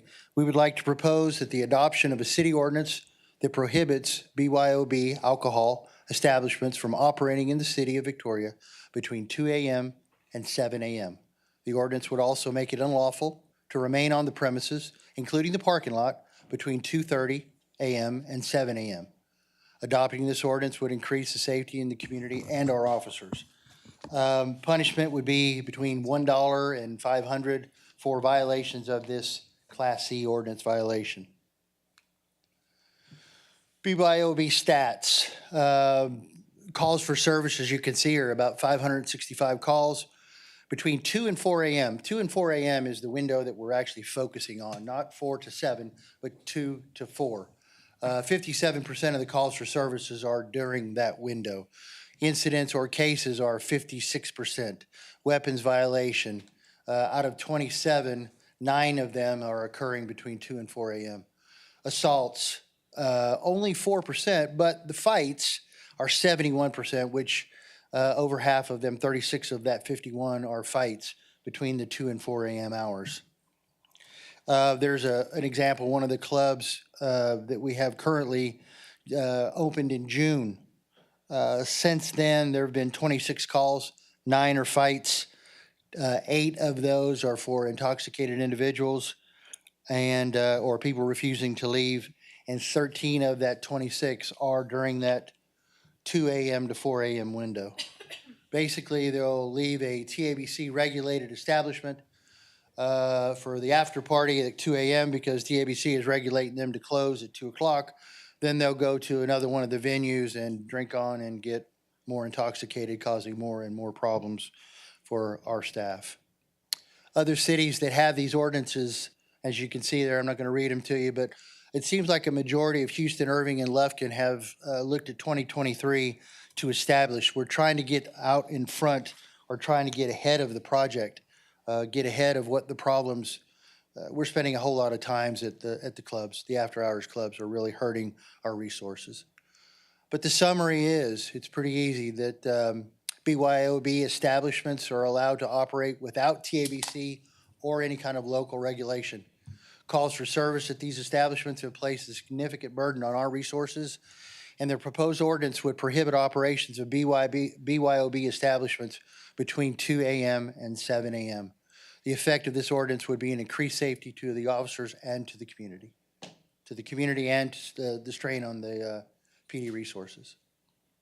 Does anybody have any questions? You need the definition of what a BYOB is or anything like that? I'm ready to help. I do have a question. How many establishments right now are operating after 2 a.m. under the definition you just gave? There's about 3 or 4 that we've located or that we've identified. They pop up and then they close down. They pop up, then they close down. But right now it's about 3 or 4. I think currently we have 2 that are the problematic, if you will. But I think there's 3 or 4. Again, they come up, they change names, they close, they open. So, yes. Chief, we need this ordinance. Yeah, Chief, in terms of, you showed a few cities here that have passed something like this.